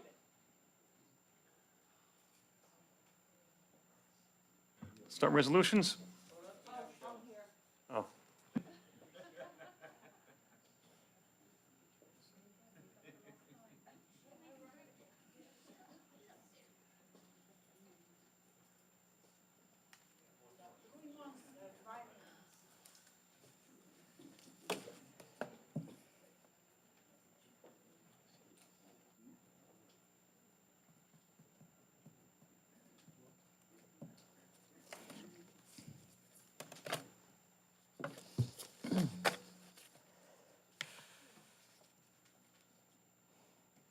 Good evening. Thank you so much. Yeah, it's really happy night to see everybody tonight. Yeah, everybody made me feel so welcome. The residents, they're awesome. Wow, somebody was short. Okay. I just wanted to say this, if it's okay. I just wanted to say that, Harry, thank you for speaking up. I appreciate that. And I want to say, Matthew, thank you for admitting you were wrong. That's all I want to say about that. Hey, we all, lose it once in a while. And although I never did hear, never heard that word up here for a long time, but it's all right. It's all right, Harry. I'll tell you one thing. I wish I could say I never used that word, but I did quit cursing a lot. This is Michelle from Browns Mills. Did I already say my name or no? I'm supposed to say my name. Okay, this is Michelle Foreman, in case I didn't say my name. Okay, so I'm just going to make a few comments. Oh, okay, so the school wants a lot of money. I was always told, we have to give it, we have to, whatever they want, we have to give, we have to give. Are we allowed to request an audit before we approve that money to give to them? Are we allowed to request an audit? You're not allowed to request an audit.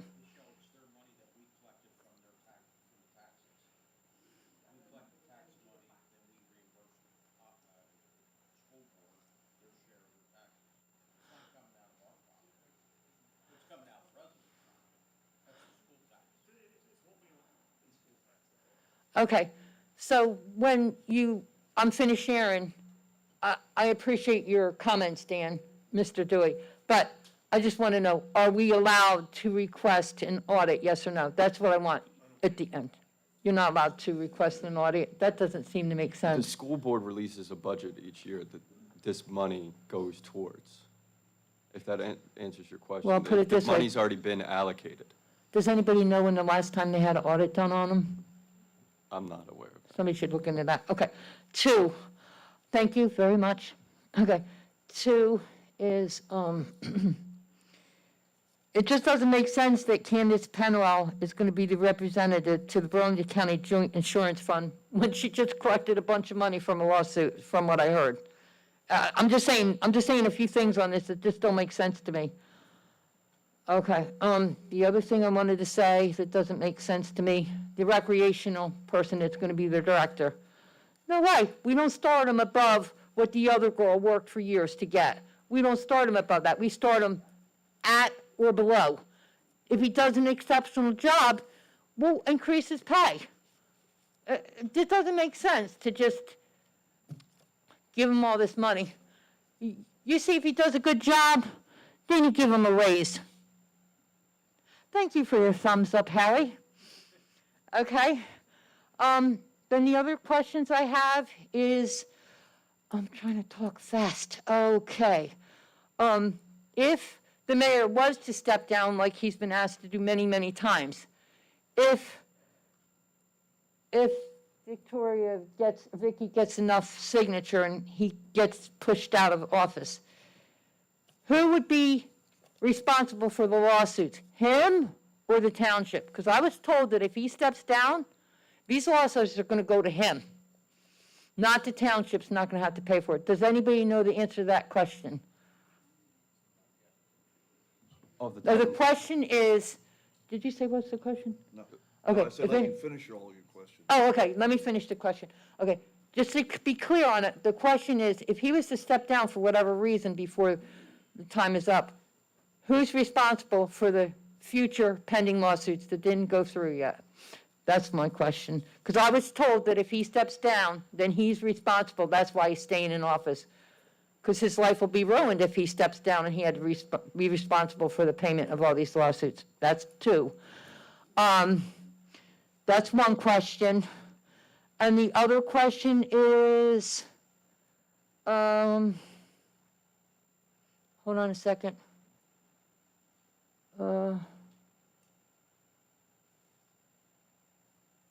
Okay, skip that.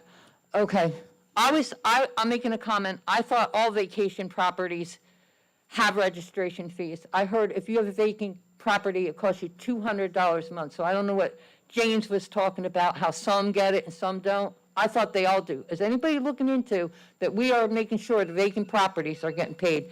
And that's it. That's all I can say. At this time, I can't give you a very detailed answer. I tend to think that that wouldn't be the case because at the time those lawsuits were initiated, he was a public employee. So I can't give you a definitive answer right now, but that's my initial thoughts. Can you look into it for the next time I come Yeah. over here to the meeting? Was there any other questions I asked? Anybody writing them down, paying attention to me? Just want to make sure before I step. As far as the vacant houses, as far as I know, after they're on, correct me if I'm wrong, I think after they're vacant for over a year, then they start getting a fee on them. How much it is, I don't know, but after a year of being vacant, they're all supposed to get charged a vacant property fee. Has anybody looked into whether they're actually getting charged $200? Yeah, you'd have to call community development and ask them if they, I don't know if that list is available or not, but, you know, that's who you'd have to call. They're the ones responsible for that. Okay, thank you. Great to see everybody. All the grandparents here. And welcome The back. new grandparents-to-be, the grandparents. Oh, we're all not getting younger, I'll say that. All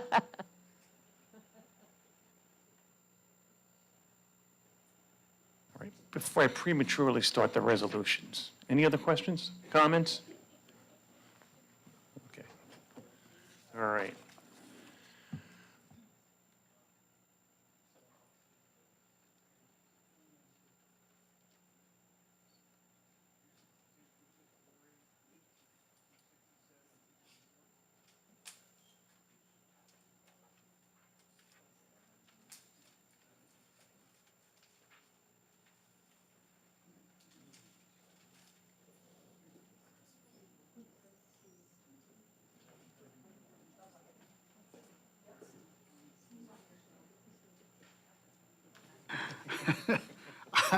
I make a motion that we approve the resolutions on the consent agenda as amended. I'll second. Mr. Harper? Yes. Mr. Dewey? Yes. Mr. Ward? Yes. Mr. Doyle? Yes. Mr. Bianchini? Yes.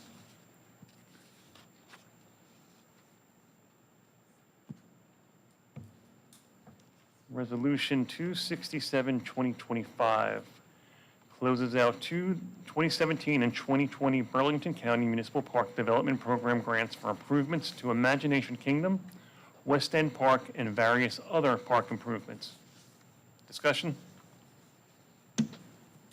Yeah, I have some discussions I'd like to make. Let me get this quote. So 2017 has got to be Imagination Kingdom, so that's 8 years old, that grant. What I don't understand is why would it take 8 years to close out that playground when it's got to be done for at least 5 years? We pay engineers, we buy the equipment, we install it, and we can't push it over the finish line because nobody can apply for the grant, so we get our money back. We have to get to the bottom of this because there's got to be many, many more that went through the cracks. I'd like to ask Joe if we could get with the director, and I think that this council needs a legible spreadsheet on all open grants that we received and we completed, and we never got closed out to get our money. To give you an example, this week, those lights across the street have been installed. I personally called Jersey Central because the lights don't work. Mr. Dewey, we have no open repair order request to hook those lights up. There was no inspections done the whole time they were doing the wiring. So I heard today that the contractor that put the lights in is waiting for a part. It's totally mind-blogging. Blows my mind.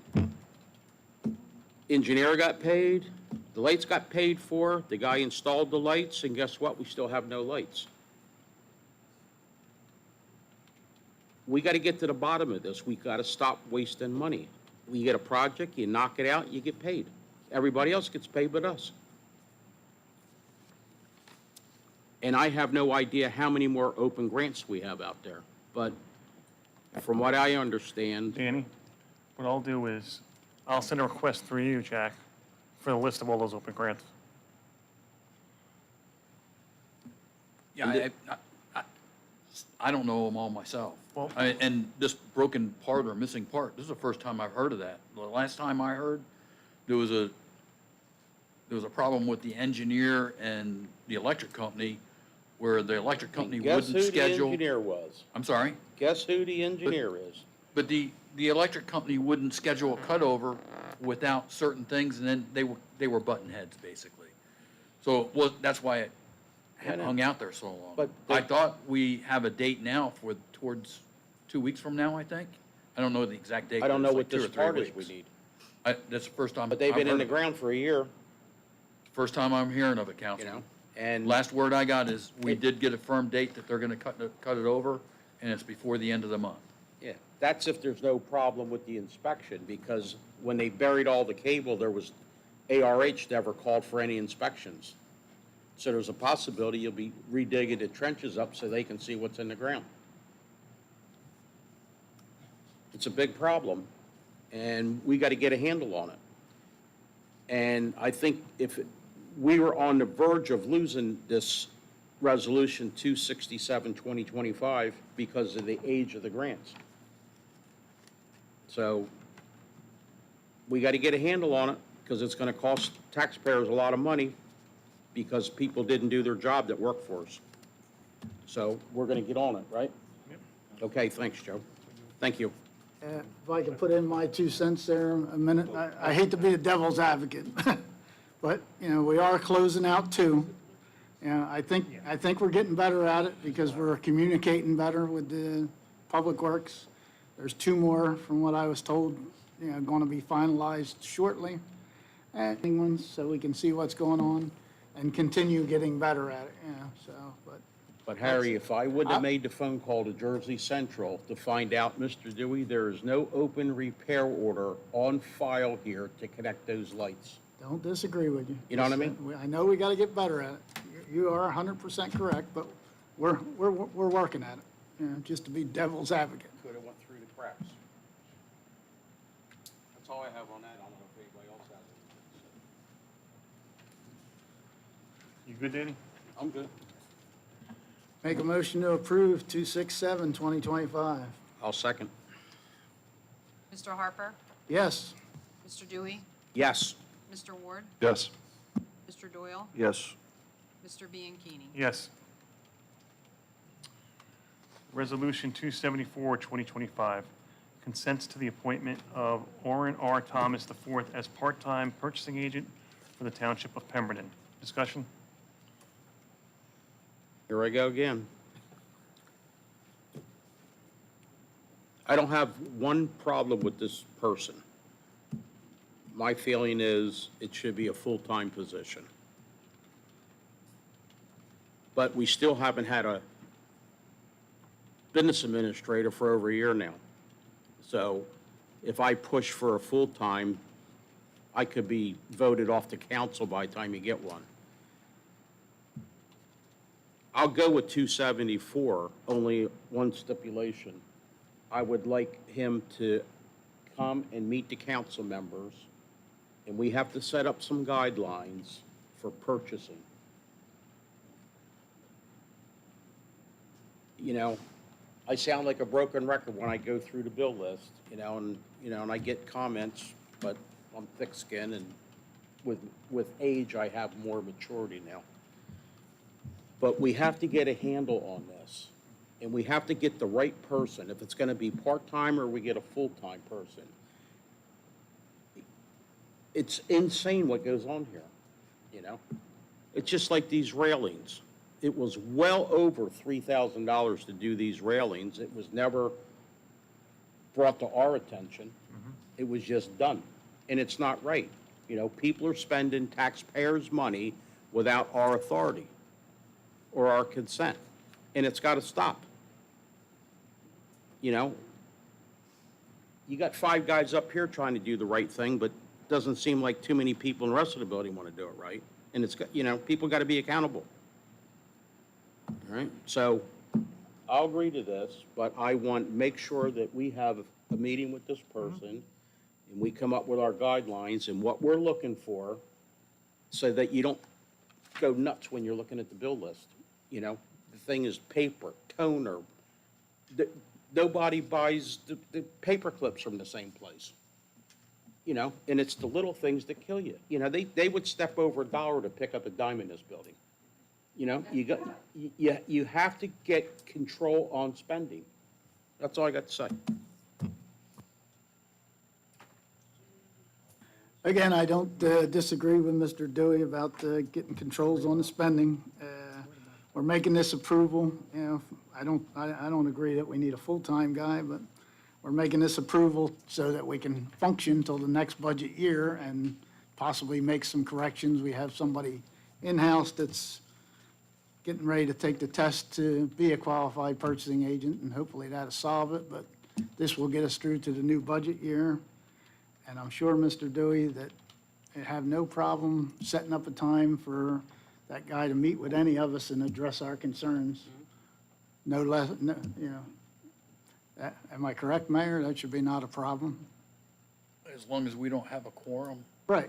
Oh, And exactly. his availability, I don't Right. know what his availability will be. Yeah, most definitely. Yeah, I mean, whenever he has time, we set up a schedule and we can address each council person's concerns. Or everybody give the council president their concerns and he can meet with them, but something like that. Thank you. Need a motion? Make a motion to approve 274, 2025. Second. Mr. Doyle? Yes. Mr. Harper? Oh, yes. Mr. Dewey? Yes. Mr. Ward? Yes. Mr. Bianchini? Yes. All right, ordinances for second reading, public hearing, and/or adoption. Public hearing is open for these ordinances. Okay, ordinance number 19, 2025, an ordinance amending Chapter 190 zoning of the Code of the Township of Pemberton, County of Burlington, and State of New Jersey.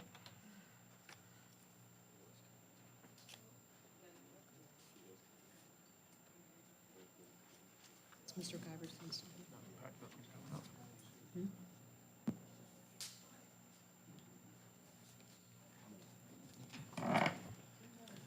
We're doing ordinance 19-2025 right now, right? Yes. Okay. We're going to take the time and go through and fix all of this stuff having to do with the cannabis. Instead of fixing everything to have to do with the cannabis, I think we should just remove it.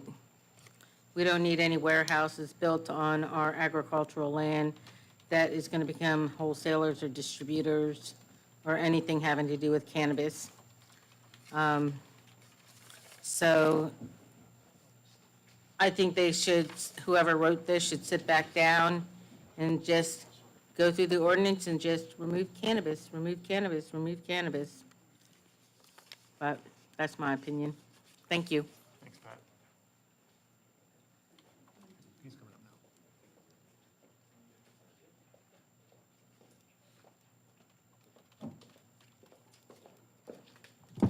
I need to announce my name again, Patrick Iverson. I guess I have to reinstate on this. This is one of my arguments. Mr. Guyverson, you don't have to restate everything, just say you would like to refer to. Yeah, the I'd like to comments made. refer to ordinance number 19-2025 and a no on this, that I agree with Ms. Guthrie, what she said, that we just get this out of there. I mean, this has been a thorn in the side for God knows how long, and it's opened the door to many things that we do not need in this township, but thank you. Thanks, Pat.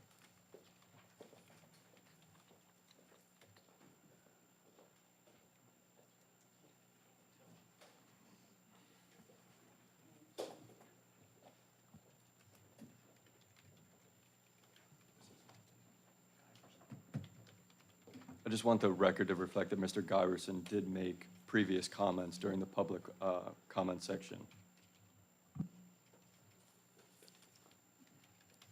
Okay, I just, I didn't think about this cannabis thing. I was just reading that these are just all corrections and stuff. But I do agree with Ms. Guthrie, thank you. The cannabis stuff, I don't think we need it in our township. I mean, we have enough of a drug problem, of an alcohol problem. I don't think we legally have to have it. I mean, it's not like a state mandated thing that you have to have it, okay? So why, as a township, are we opening up our avenues for the kids to run out in the fields and pick their own from these people that are growing it and making these things available to our kids? And they're gonna, they have false IDs, they're gonna get what they wanna get. We want a better township, we need to pave the way for better people, you know? If anything we need in our town is a drug rehabilitation place, not a cannabis place. So I'm sorry. So, I mean, and I know cannabis helps people medically, but guess what? The borough already has one. We're 5 miles. I mean, that's us? Okay, we already have that. Well, I thought, how is that the borough, how is that, Pam?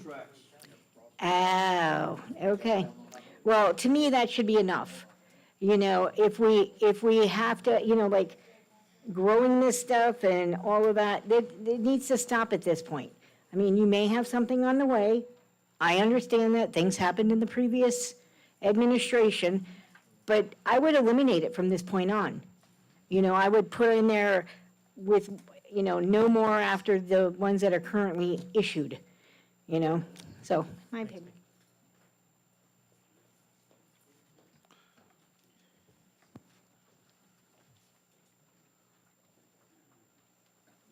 Need a motion? No, wait.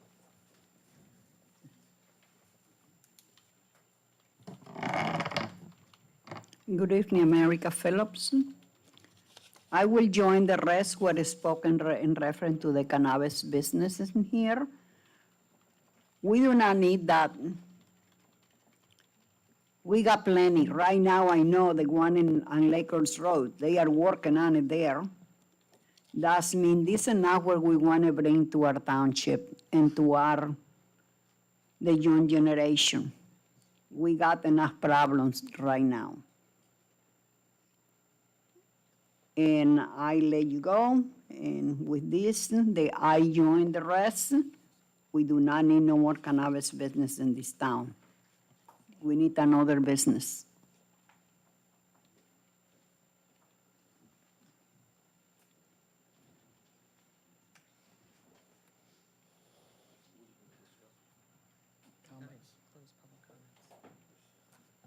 Public comments are now closed.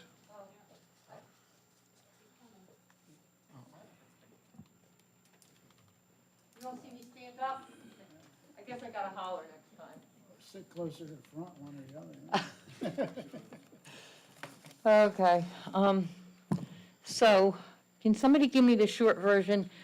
Are they talking about marijuana farms in this ordinance, yes or no?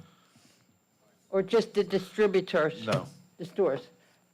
From They're what I not was told talking in this about morning, farms at all? it is specifically to do with the Pinelands districts of the township. That was it. That's what I was told. We were amending we were amending our zoning in the Pinelands districts of the township because they have made their own stipulations. If it was up to me, I agree with everybody else. We were supposed to make like 9,000 or 4 million, right, Danny, or 9 million? 12 million off of every single marijuana cannabis place in the township, and it was going to bring millions and millions of dollars into tax revenues, and it hasn't. It's just a Ponzi scheme. And just so everybody knows, Vicki, I would comment on you, but I'm almost positive, I'm pretty sure, next year, and I'll charge the solicitor to ask him, and maybe Amy might know, but every 5 years, I'm pretty sure, after the first approval of cannabis in your municipality, it has to come up again to council, and you have to vote on it again, or you can. I don't know if it has to. I should change that verbiage, but it can change. But it has to be after 5 years. Okay, so this is basically the Pinelands Commission doesn't want any marijuana being sold in the Pinelands. No, that's not property. true. So the Pinelands makes their own decisions about what happens in their zoning. Oh. Okay, Michelle? That's why you're not making a decision for them. Correct. Yeah, they're making the decision. We have to adjust our ordinances and codes to match since we're in the Pinelands portion Okay. of the state. Okay, I'm gonna re-listen to this one day, hopefully. So the bottom line is, if you're in Browns Mills, but you're not in the Pinelands Preserve area in Browns Mills, you can have a cannabis store, right? Sorry, I'm just trying to, I'm almost there, guys. I would refer you to the township's ordinance and the Pinelands ordinance on cannabis with that. I'm not going to make a statement on that because I don't want to be wrong. If you're in a specific district of the township, so GCLI or stuff like that, then I think it's allowable. But it's only two licenses per type is allowed. So we will have 2 licenses out now with 2 stores, Lakehurst Road, and then over at the old Owl's Nest. That should be our 2 dispensary licenses. And then you have 2 growers licenses and 2 distributors licenses. 2 growers, like they grow marijuana? Yeah. But this ordinance doesn't have to do with growing I marijuana? didn't It say does, that. right? That's all I want to know, yes or no? It may, I'm because done. it only has to do with the Pinelands districts of the township. For growing and selling, correct? I would refer you to what the Pinelands allows in the Pinelands districts. I You know don't the know. answer, Harry. I don't know, I don't know the answer. I'm not lying to you. No, I I just don't want to give you the believe, I wrong answer. believe what you're saying, but Yeah. Harry's looking at me, you can't see the way he's looking Well, at me. but- I'm not disagreeing with Josh. I don't know everything either, but Okay, all we did in this ordinance was to change what the Pinelands wanted us to change. The existing stuff for cannabis in the rest of the town was in this original ordinance. Now, whether we want to address it next year or next. but are you talking about selling cannabis It's as well as growing it in a farm? all Is that the correct? above, yes. Thank you. Yes. I said you like that answer. Yeah, just, It was that simple.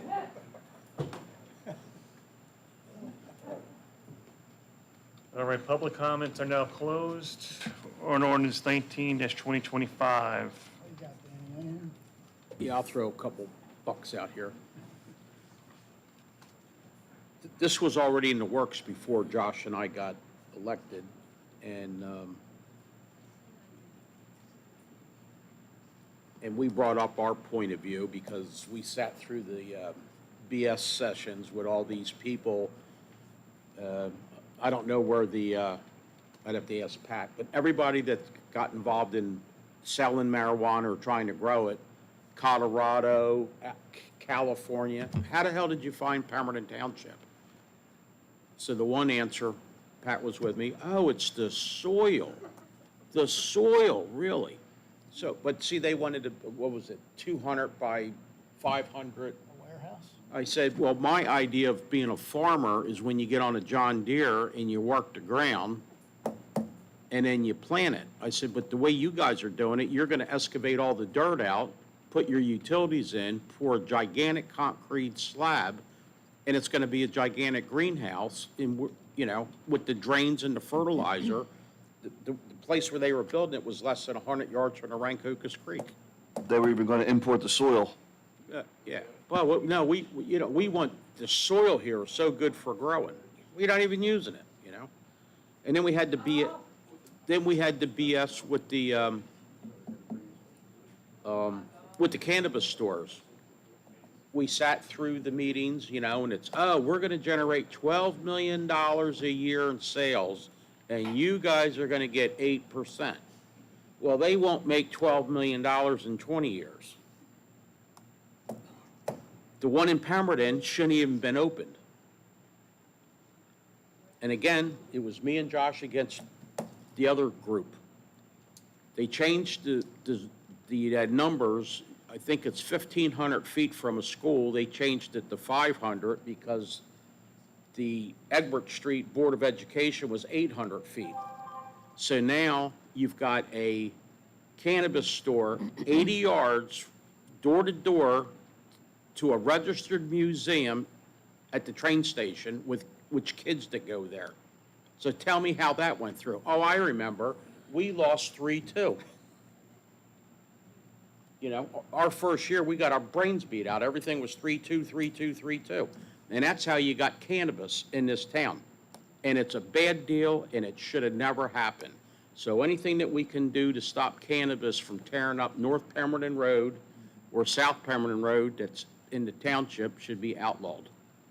You know, I bet you right now you got kids that are connected with somebody 21 years old, give them a few bucks, oh, we need 10 bags of gummies, and they're in school. you know? Why do we collect $200,000 a year for a tag? Because we have a drug and alcohol problem. They take the money, but they feed the problem. I still don't understand that one. So, I don't know if this has got to be reworded or whatever we've got to do, but we got to stop cannabis from coming into this town.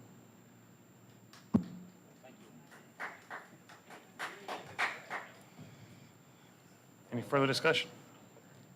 You have a motion? Well, before I make a motion, I understand what the people are saying here tonight, and, you know, did this ordinance to correct what the Pinelands wanted us to do, but I think we could have our solicitor look into when we can readdress the cannabis part of this. Yeah. Yep. And with that, I make a motion that we approve ordinance number 19-2025. I'll second. Mr. Harper? Yes. Mr. Doyle? Yes. Mr. Ward? Yes. Mr. Dewey? Yes. Mr. Bianchini? Yes.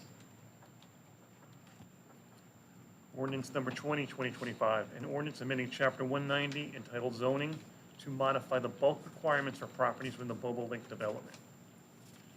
We're now open for public comments for this ordinance. We're now open for public comments for ordinance number 2025.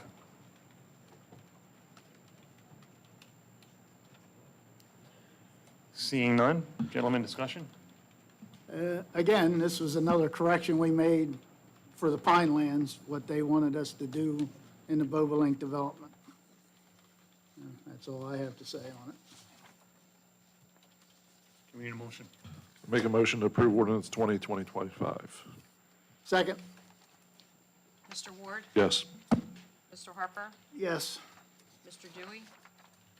Yes. Mr. Doyle? Yes. Mr. Bianchini? Yes. Ordinance number 2025, an ordinance establishing 2025 salaries and wages for certain employees of the Township of Pemberton effective January 1st, 2025.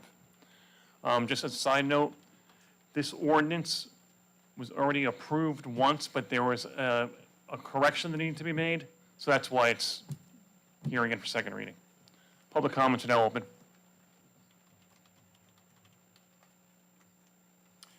Seeing none.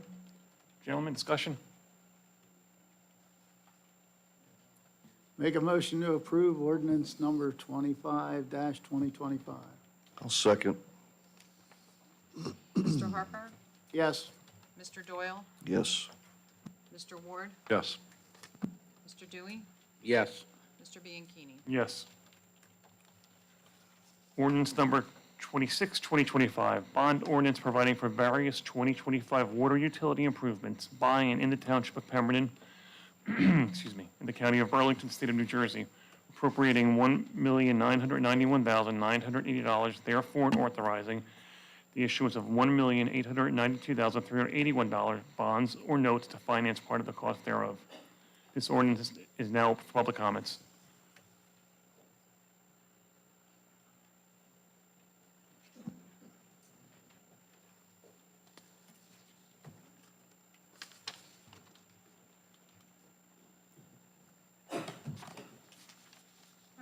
Pat from Birmingham. I just would like some clarification or maybe some understanding. Not quite sure what the wording is, but it seems like every meeting we're approving this for the water, that for the sewage, goes through resolutions, and we don't only see it through resolutions, we see it in cash requirements. Oh, we're dumping some more money into the water and the sewage and everything. Now we're doing ordinances for water and, you know, I don't know if there's sewage on here too. So, did anyone ever take a calculator and see how much money that we've actually am putting in regularly into this water and sewage? I mean, by how much money we're spending, you think we could have just like built a whole brand-new water facility? So it doesn't make sense. It seems like we're just dumping money and money and money into this. Can someone explain this ordinance to me? Anybody have? Fatty, I mean, let's take a little from what Mr. Giverson said about our old infrastructure and stuff like that. You can only pick at it a little bit at a time, you just can't replace every pipe and, line in the whole town at one time. So they pick projects to do, and, this is what we bond. And, you gotta keep, it's like having an old car, you gotta keep patching it up no matter what, And we do it a little bit at a time, At some point, you got to retire the car, though, and it's not worth fixing up anymore. Infrastructure, unfortunately, is not like a car. You can put a dollar number on a car, but infrastructure is not. You just got to work on certain sections. Hopefully, we're working on the oldest, worst sections and replacing them, but, it's not to say something else might go wrong somewhere else. We're making improvements to the sewer plants, making improvements to water lines, sewer lines. You just, gotta do a little. So when at the a time. township took over this from the MUA, I mean, my whole understanding was they were profitable, they were making money, and pretty much that's when the township says, oh, well, we could take this. I mean, did we take on something that, like, to me, this isn't profitable anymore. It's costing every single month, millions each month. Like, Councilman Harper. this is crazy. Go for it there. This is actually water, not sewer. Right, I'm So saying. you said sewer earlier. I just want Well, to clarify. This no, is yeah, I a just sewer. see this- water and sewage every But- single month. But it doesn't have anything to do with the sewer or the MUA. This is the water. It's always been municipal utility. But it sure does smell like it, though. The thing is, I mean, we have our capital budget, and then we do the bonding. We can't just spend the money off this bonding. We still need to do the resolutions and get council approval for anything we spend within the water department or any bond that we pass. That doesn't give us automatic approval So to spend does that the money. bond create, like, okay, this is how much, and then with the resolution, we're taking and spending that money out of the bond? In different projects, yes. Okay, because that was kind of like what I needed explained to me. I didn't, it just, hopefully this isn't just compiling and compiling and compiling. We don't have, am I right so far, Matt, the way you understand it too? So also, I mean- this isn't another water ordinance? This is, we're doing this one for a second time. Yeah, and we're not looking to spend $1.8 million all in one whack. I mean, we're getting the $1.8 million, but we might spend $25,000 here, $50,000 here, and I'm just throwing numbers out an example. It's not all going to be one big project at $2 million. We're going to be spending money on different projects throughout the year. Okay. That was, I Go ahead, Dan. just wanted a better understanding of all this. Patty, maybe you can understand this. There's a certain individual that's not here anymore, right? So I would figure this would have been $500,000 because he's not here anymore. But we bought DeBoer Water Company, our water tower in Browns Mills, because we had to have it. But then the township spent the money to send a 10-inch water main down the Bobolink for that development with no money in escrow. Then we tear up Josh's neighborhood, Rotto Village, that was all well water, and this individual decided to run water through Rotto Village. What's the purpose of that? Well, they're all wells, we're gonna make them hook up. No, it wasn't, because that was part of the link to get to the Greenberg farm. And this is a fact.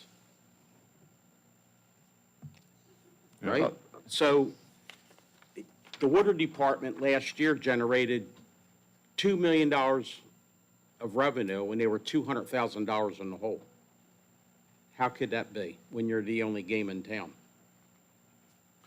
So instead of fixing like a major problem, why are you $200,000 in the red? Why don't we fix that problem? So I heard through, well, we're gonna raise the water rates. So if you increase the rates to the taxpayers, now you're gonna bring in $2,750,000, whatever it is, right? But then your deficit goes up also because you didn't fix the problem collecting your money. Again, I'd like to see in the last 5 years how many times we went down this road funding projects. And Every year. I know, But I mean, 1.9, this, that, and find out, we appropriated the money, what did they spend the money on? Apparently Roto was a waste of money, The Helen Fort test wells was a waste of money. yes. And The- now the- you gotta live with the test tore up wells out roads in that they Greenberg can't was a even waste fix, of and that money. was 3 years ago. And I have the list, I showed it last meeting. Yeah. At $1.5 million from 2020 to 2023. And now they're asking for another, 1.9 million, which brings us up to 3.4 million, Pat. So it has nothing to, look, I pretty much said this again, and I'm not going to beat a dead horse. Excuse the expression if anybody has horses. I'm not trying to offend anybody. But, it has to do everything with sprawl, like Danny said, okay? Has nothing to do with improving water on the west end of town, okay? Of course, everybody, the pipes, the hydrants, everything else, but when 65% of the west side of town is on wells, why are we just spending $3.4 million in bonds in the past 5 years and another $3 million in potential grants where other municipalities can use that money, or that grant money could be used in more dire needed areas in the township, like down on Lakehurst Road or around the lake where people have been complaining about their water down there.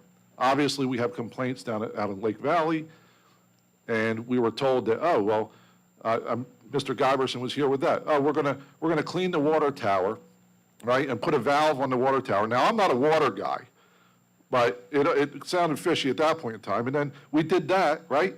And we still have people, you have constituents over in Lake Valley, they're still complaining about their water, that it's orange. It's ridiculous. It really is ridiculous because it has everything to do with getting water to that side of town for a specific development, and we're not going to see a return on investment for 20 years. Bottom line. Did we ever fix all the billing for the commercial places that was using the water? And I'm not going to they go down were- that road, I don't know. Mayor? Let's stick to this topic, Pat.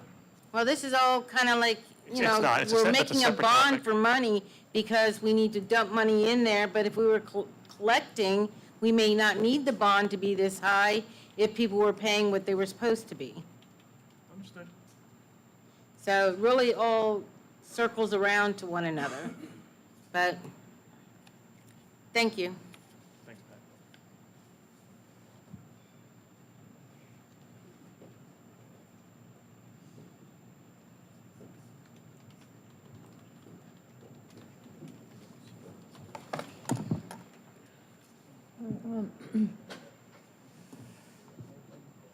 Michelle Foreman again. Okay, I'm just going to say it like this. I say vote no on this. And I'll tell you why. And that, I'm going to say, hey, everybody up there ahead of time, I might be wrong about this, okay? Some of what I'm about to say. Some of it, I know what I'm talking about. Because me and Dan Dewey were the only two people to go to that meeting for the New Lisbon water lines, remember? And let me tell you something about that. You guys should vote no to this tonight, and I will tell you why, because you need to read that report before you vote on this. Because I read over that report. They want to fix the water lines for the development at the college that they were trying to do.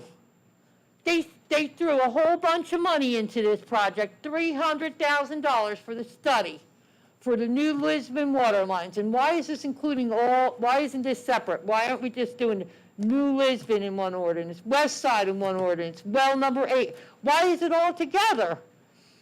Okay, I'm gonna tell you something about that study, that me and Mr. Dewey. And the reason me and him were the only ones there, because they didn't, what do you call it? Put an announcement in the paper in a timely fashion. We're the only ones who knew about it. And before you say yes to this ordinance, I mean, hey, you guys are way over me. You can do whatever you want. You can say yes, you can say no. Well, I'm just telling you how I feel about it. Okay, does anybody know? Did the county make any decision on what they're going to do with the college land yet? Does anybody get any, are you still going to those meetings, Harry? There have been no decisions made. They haven't made a decision on what they're going to do with that college property yet. I heard rumors of dump. I did hear rumors about that, and yeah, but I could be wrong, it's just a rumor, I'm telling you. That's a bad rumor. But I will tell you that this township was working on developing to put apartments and units over there. They were talking about 500 or 600, was it 500 or 600? Do you remember?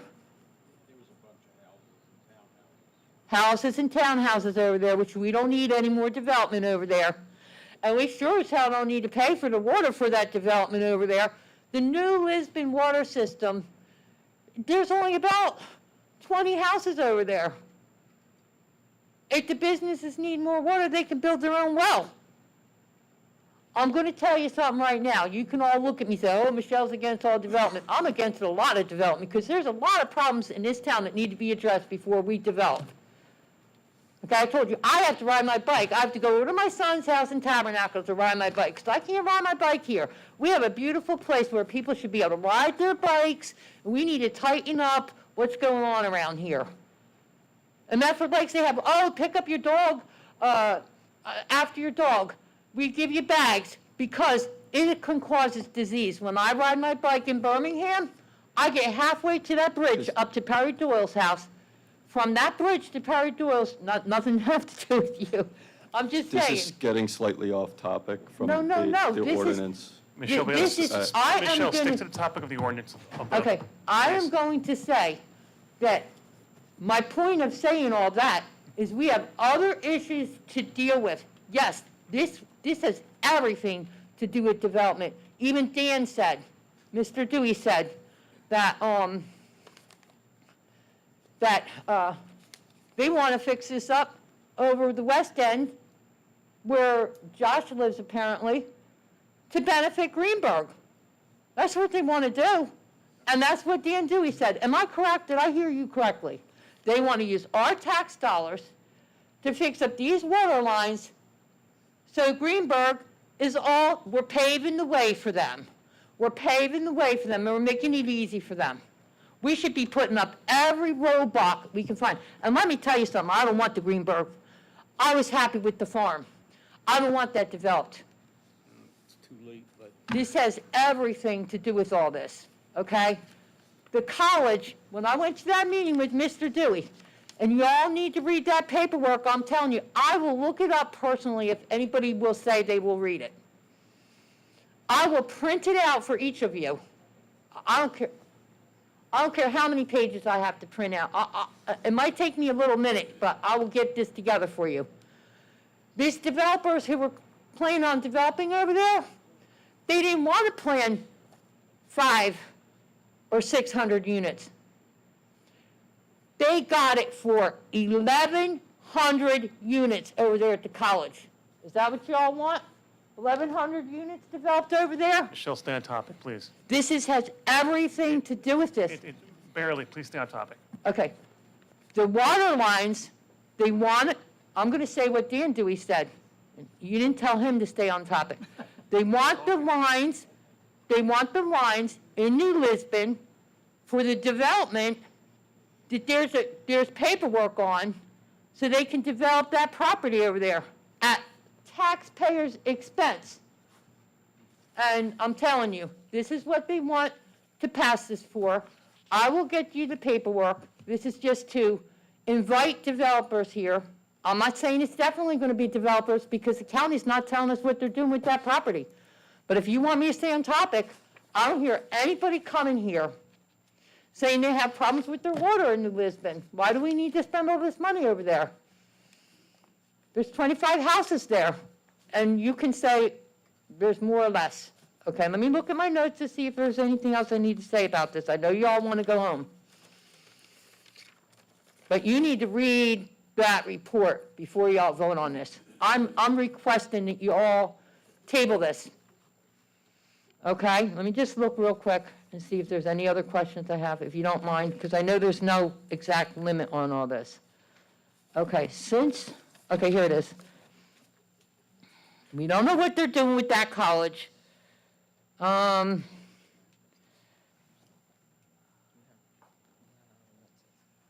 Yeah, this is us to pay the way, and I don't think there's any other notes I have on this. But I say no, vote no to this. Read that report. Dan Dewey can testify that he heard me at that meeting. I will get you all the paperwork. This is to pave the way for development at taxpayers' expense. Thank you.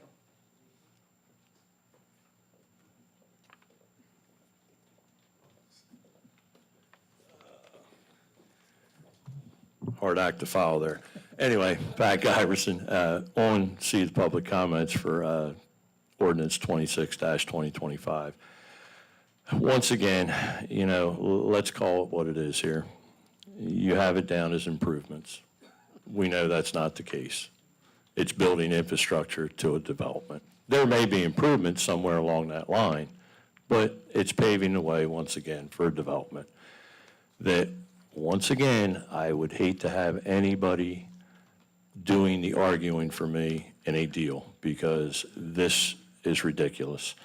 You're spending this money, and going to Mr. Dewey for a little bit on that, what he said was true. And before this came into DPW and everything got lumped in under these utilities, the Water Department made money, correct? I thought so.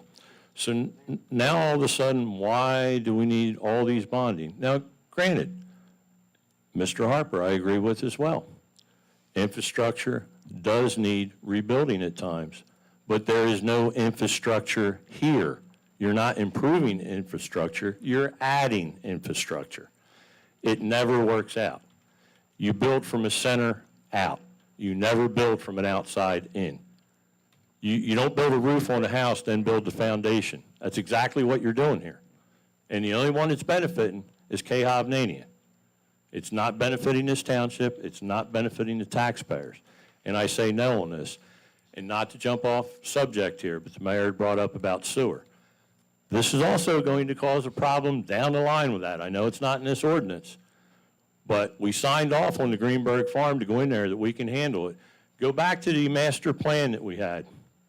No water for no developments, right? Prior to this coming under DPW and everything under here. When it was separate, none of it could be approved without their okay. No COs would be approved, and that included sewer. Now, it's funny that our director over at the sewer plant ended up signing off on it and ended up in Willingboro somehow, along with our BA that's now in Medford. So you tell, well, for the time being. So you tell me what went on there. So think about it, vote no on this. Council President, can I make a comment? Our water department hasn't always been in the black. I remember in 2015 when I got elected to sit on council, my very first council meeting was a meeting spending $1 million bond to redo, I want to say well 8, but maybe well 8 or 11, I forget. But we had to put a special filter on for iridium. Is that what it is? The chemical or gas or something that infects well linings and stuff.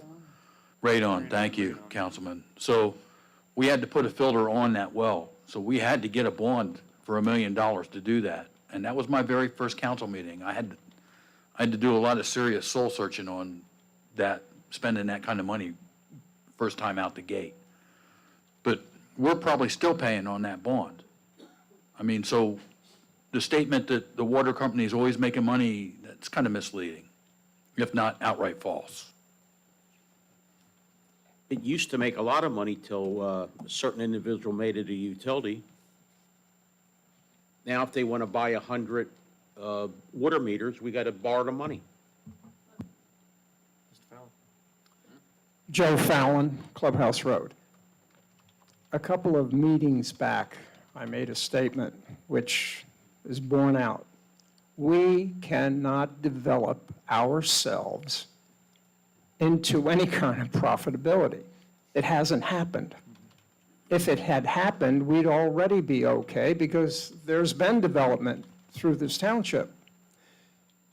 The one thing I agree with is developers should pay full cost. We don't support development. They're supposed to pay the bill, not us. And if they don't want to, well, too bad. You made the gamble, you put the money up for the land. We never make out, up to this point, on any of these deals. If we had, we wouldn't be in the position we are in the budget now. Any of these developments are going to cost us more patrol cars, more patrolmen, because there are going to be more housing that has to have police protection, fire protection. So to put it out there and we extend the water lines so that they can conveniently hook in and they pay us a nominal fee for this, no. Flat out, no. So, thank you. Thank you, Mr. Fowle. All right. We'll close public comments. We'll close public comments. Discussion, gentlemen? We have a motion? I think comment I made about 5 minutes ago, and we'd have to lean on Joe. Let's go back 5 years and see how much money that we allowed for the water department and what they spent with all the money. Because I can remember, even on this one here, I can remember a couple of resolutions for the new Lisbon Water Tower. And I know one was 2 years ago. I know now they've been working on it for the last 2 weeks. You know, we got to find out, you know, we approve things and nothing gets done. And then we get another resolution to approve money. I think we got to get a handle on it so we can get a baseline of what we approved for the last 5 years, 4 years, whichever easy, Joe, and the results. Personally, I think there's a problem somewhere, but what do I know? I'm just a dumbass Piney. Well, I don't disagree with you, Mr. Dewey. Again, you know, my short time here in council, I think we've came across some of the problems, you know, giving the farm away, so to speak, paying for water and stuff. And we've corrected some of the ones that we could correct as much as we could correct. And I think we're continuing to get better and move in that right direction. And hopefully, you know, in years to come, there'll be less bonded and more accountability. But I find this ordinance necessary for the water department to keep moving forward and keep doing what they need to do. With that, I'll make a motion to approve. Can I make a comment here? Sure, go ahead. My question about this is, we keep talking about new construction. If we don't free up this money and make it available, where's the money going to come from when we do have a repair that we need? I mean, we're opening this up, 1.892, but we're not spending it on new development right away, correct? To go out and put new water lines in somewhere, don't they have to come back to us before we do that? Back to resolution. Yes, each project. Yeah. So I'm just a little concerned that maybe some of our residents are thinking that we're freeing this money up and all of a sudden we're going to run out with the backhoes and 10, 12-inch water lines and we're just going to run the lines and we're okay with it to run the lines out to the Greenberg farm. And that's not the case for this. This is just making this money available if any repairs do come up Yes. along the way, correct? Yes, yep. I understand that. But with the certain individual, he was 3 years ahead of us. He already had the deal over to Greenberg, but he had to get the water there, right? So if that deal would have went through, it would have cost the taxpayers $10 million. But we resolved that But we problem. resolved it, right? But see, there was no transparency there. They had all these deals working, and they had to get water, right? And it was gonna be on the back of every resident in this town. And luckily, it had a happy ending. And, yeah, we did well on that, Danny. I'm in 100% agreement with you. But my question is, we're not just dropping new water lines in to go to new places. We have the ability to stop that, and 100%, I think we should. Well, we lucked out. But right now, to make this money available for the water department sounds to me like it's something we really need to do. We don't need to drop in new water lines anywhere, but we need to have the money available to repair the infrastructure that we currently have that is aging. Right, I, right. I get it. The water Here's- company needs to be functional. Yeah. Here's what I would say, and Perry, you bring We up a gotta good get point. away from ARH. Right? But the issue becomes like number 2, New Lisbon Water System Phase 1 construction. Supplemental funding for system improvements as originally financed under Bond Ordinance 24, 2020. It was 5 years ago. So And then you just start they're working holding, on it, too. you hold on to the money. You wait for council to change. It's 5 years. The whole council's changed in 5 years. So that's where I take issue. I understand emergencies happen, and we could approve emergencies as they come and go, but allocating money for specific projects here and there, West Side Water System, New Lisbon Water System, water system improvements, I'm not the type to sit there and hold on to $1.9 million for 5 years. I think that's a waste. You're paying the interest on it. But, Councilman, I think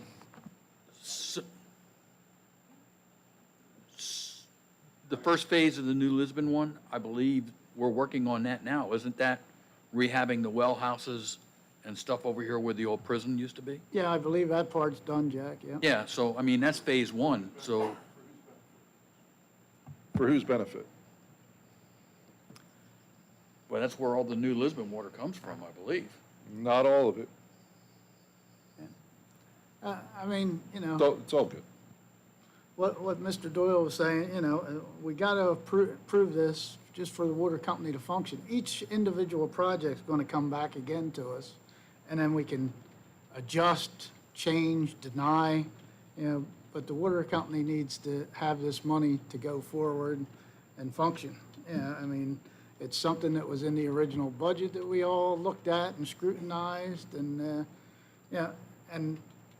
we don't go out and borrow this money right away and pay interest on it. We, from what I understand, talking with the CFO and stuff, and other people, only after we don't have the money and we find a definite need do we go out and borrow that money, so.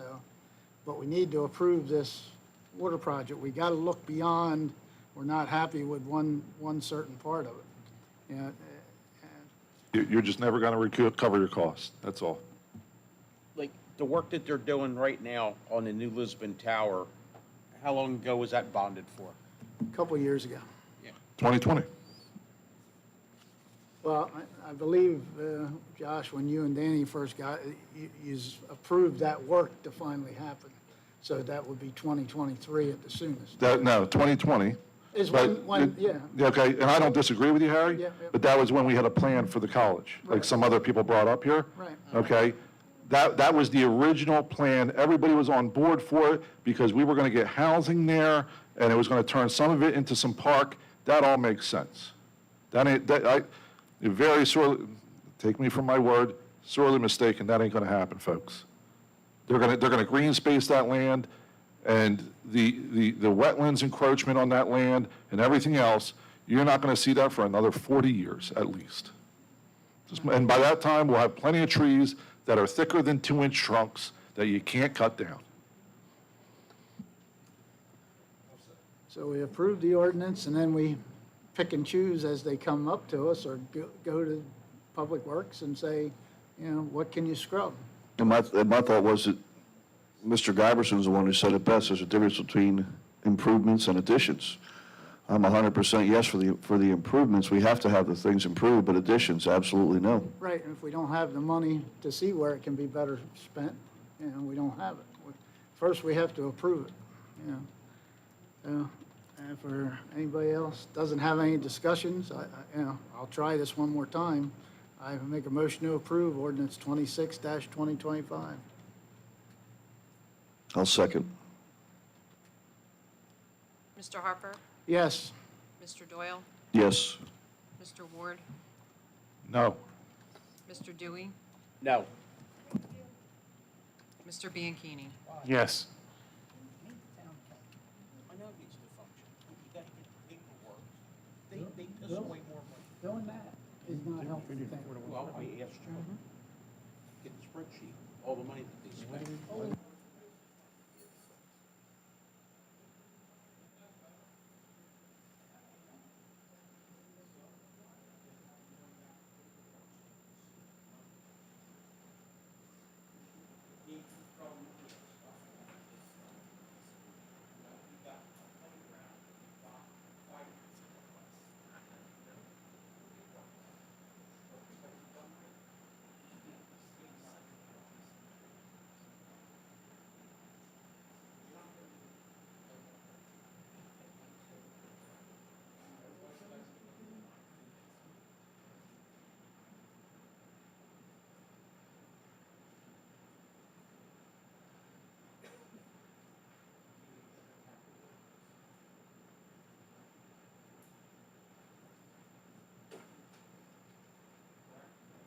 It's gonna be Yeah. added to the Yeah. agenda by motion. And then And then What's this, motion to add? you said motion to introduce. Yeah, oh, I'm sorry. Need a motion to add this ordinance. Yeah, this one, It's gonna, the firefighter? No, it's gonna- 28. We're gonna use leave it as 28. 28. Can I ask a question here? If we take any one part of this spending ordinance out, bond issue out, can we get it approved tonight? I think that would be considered a major change, and it would Okay. need to be reintroduced, Okay. re-advertised, or introduced. Jack, what's the impact of not approving this ordinance? Sky's gonna fall. It's already, I mean, it's halted some of our water projects. What are the projects? Hmm? What are the projects? Well, I mean, I know right offhand, the well 8A being capped and all, that's a DEP requirement. That's the one I do know about, yeah. And I'm sorry, I don't know the day-to-day projects, what they're working on, but Yeah. it's going to impact the day-to-day And I projects would that they're think working on. water supply improvements, you need to have supplies to do repairs and stuff like that. And that's why I'm saying, is there one part of this that can come out? And I know you're saying not tonight, Josh, but tell me what can come out that we can get this approved? Because we're going to be working on a 26 budget before this gets approved. Nothing can come out? Okay. I'm not the only one voting no. I understand, but you're the guy that's been, Asking the wrong person. no, I'm asking you, and I've already But talked let's to him have a about- decent conversation tomorrow, we'll figure it out. All right, no problem. You gotta remember, we're 5 guys working as a team here. We gotta start acting that way. Period. All right. You wanna read this one?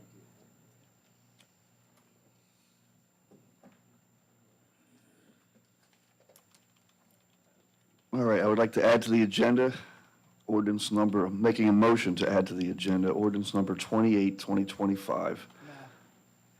29, right? No, we're gonna leave it as 28, because 28 that was on the agenda is being removed for further consideration at this time. Okay, so this will be. This will be released 28. Okay, thank you.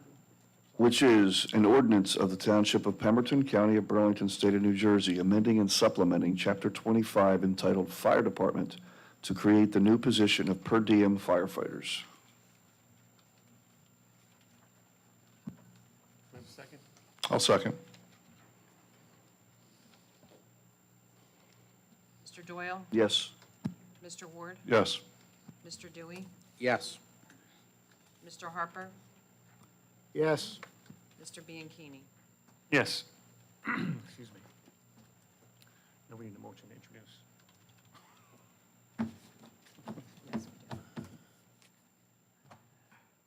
make a motion to introduce ordinance 28-2025 for a second reading to be held September 17th. September 17th. I'll second. Mr. Harper? Yes. Mr. Doyle? Yes. Mr. Ward? Yes. Mr. Dewey? Yes. Mr. Bianchini? Yes. All right, new business, purchases over 3,000. Public Works asphalt hauling services from Earl Asphalt Company in the total amount of $17,500. Discussion?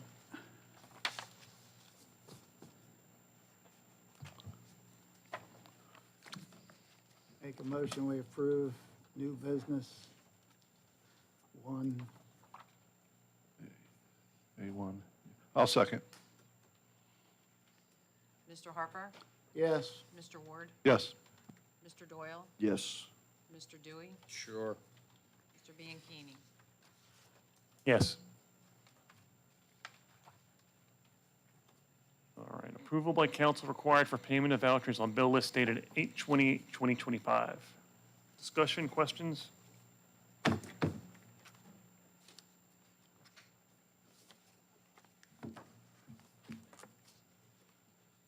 we have a motion? Make a motion to approve the bill list. I'll second. Mr. Harper? Yes. Mr. Ward? Yes. Mr. Doyle? Yes. Mr. Dewey? Sure. Mr. Bianchini? Sure. Solicitors report. I'm just filling in, so I don't have much, but I will answer all of the board's questions, which include the cannabis ordinance, the Greenberg, what was the other one? The water department, and what was the other one, Mr. Dewey, that you wanted? Water I Department wanted the, audit, right?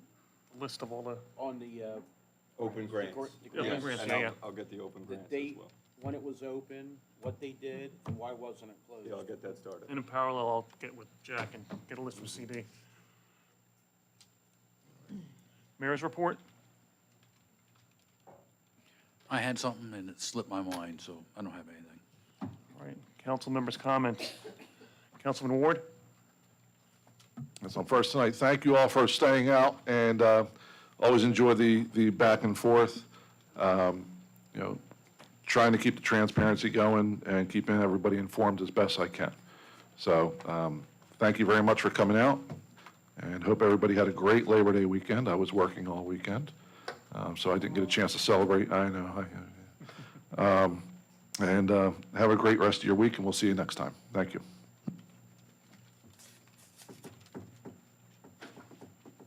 Guess I'm up. I really don't have any comments for tonight, other than I appreciate the continued attendance, and a lot of good questions and comments came out of the public tonight. Thank you. Go ahead, Dan. I'm just a guy that needs to get things done right the first time. You know, if you're building a house and you make a mistake, it costs you money. Things have to be done right, people have to be held accountable. It's not easy to be up here and say, well, this one needs 300,000, this here. I need to know where the money's going. And we don't see any reports, you guys can say whatever you want about me, but, you know, we give out money like it's candy, but we never get a report and said, well, you know, with that resolution, this is what we did. We don't hear nothing. You know, it's just like the dump truck. We were given a price, what was it, 7,000 to fix the truck? First time, yeah. The first time, ended up being $15,000 in parts, plus the extra money. I didn't hear anybody come from Public Works and say, we have a problem, you know. I know there was people upset, but we want the best for the buck that we spend. And you gotta have sharp people in charge watching the money. You know, our hands are, we don't get any answers up here. You know, we get resolutions that are not even in detail, right? Or 2 hours before the meeting, there's something added. It doesn't give us enough time to research anything. You know, and, you know, I'm not a miserable guy. I just want things done right because I'm a taxpayer. You know, my taxes are about $3,800 a quarter. And I'm a zero liability to this town. I don't cost anybody a penny. I live on a county road. I don't have any children in school, but I pay my taxes. But I want value for my taxes. I don't get anything from this town. And then I pay to get my trash picked up. I don't get plowed out, I get plowed in. You know? You know, and it's just, I'm trying to do the very best I can for this entire community. You know, this is my town, you know, I'm trying to do my best, but it's sad sometimes, some of the answers you get from different people, or, you know, there's nobody you can even ask a question to. You know, if it was up to me, department heads would be at this meeting, so I could look somebody in the eye and ask them a question. You know, but I want to thank everybody for hanging out. You're in my heart. Thank you. Yes, once again, I'd like to apologize for my vulgar outburst. My ears are still ringing. Hopefully it'll never happen again. Yeah, we're all trying to work together, get things ironed out. You know, we have different ways of going about it. Hopefully we'll figure this thing out one way or the other. Thanks for sticking with us. We're going to keep trying till we get it right. Good night. All right, and along with what Harry said, you'll excuse my outburst before, but Harry and I will walk out of here. We're still friends. We'll still talk. We'll still laugh. It's just, it is the passion we have for sitting up here at this dais and getting things done the right way. You know, when we first all got elected, Harry, myself, and Perry, it put 5 Republicans up here. I'm not playing party lines at all. And a lot of people were saying it's always going to be 5-0, 5-0, 5-0. As you can see, it certainly is not.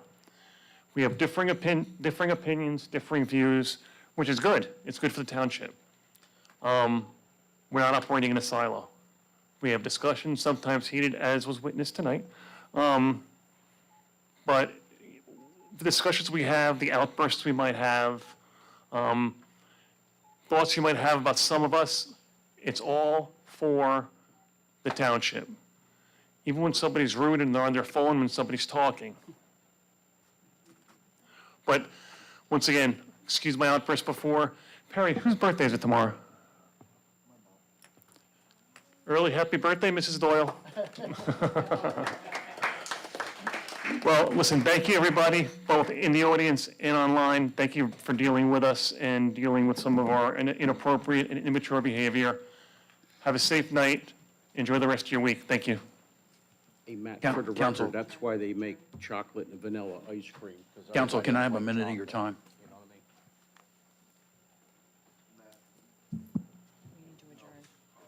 what I mean? Oh. Motion to adjourn? Motion to adjourn? Wait.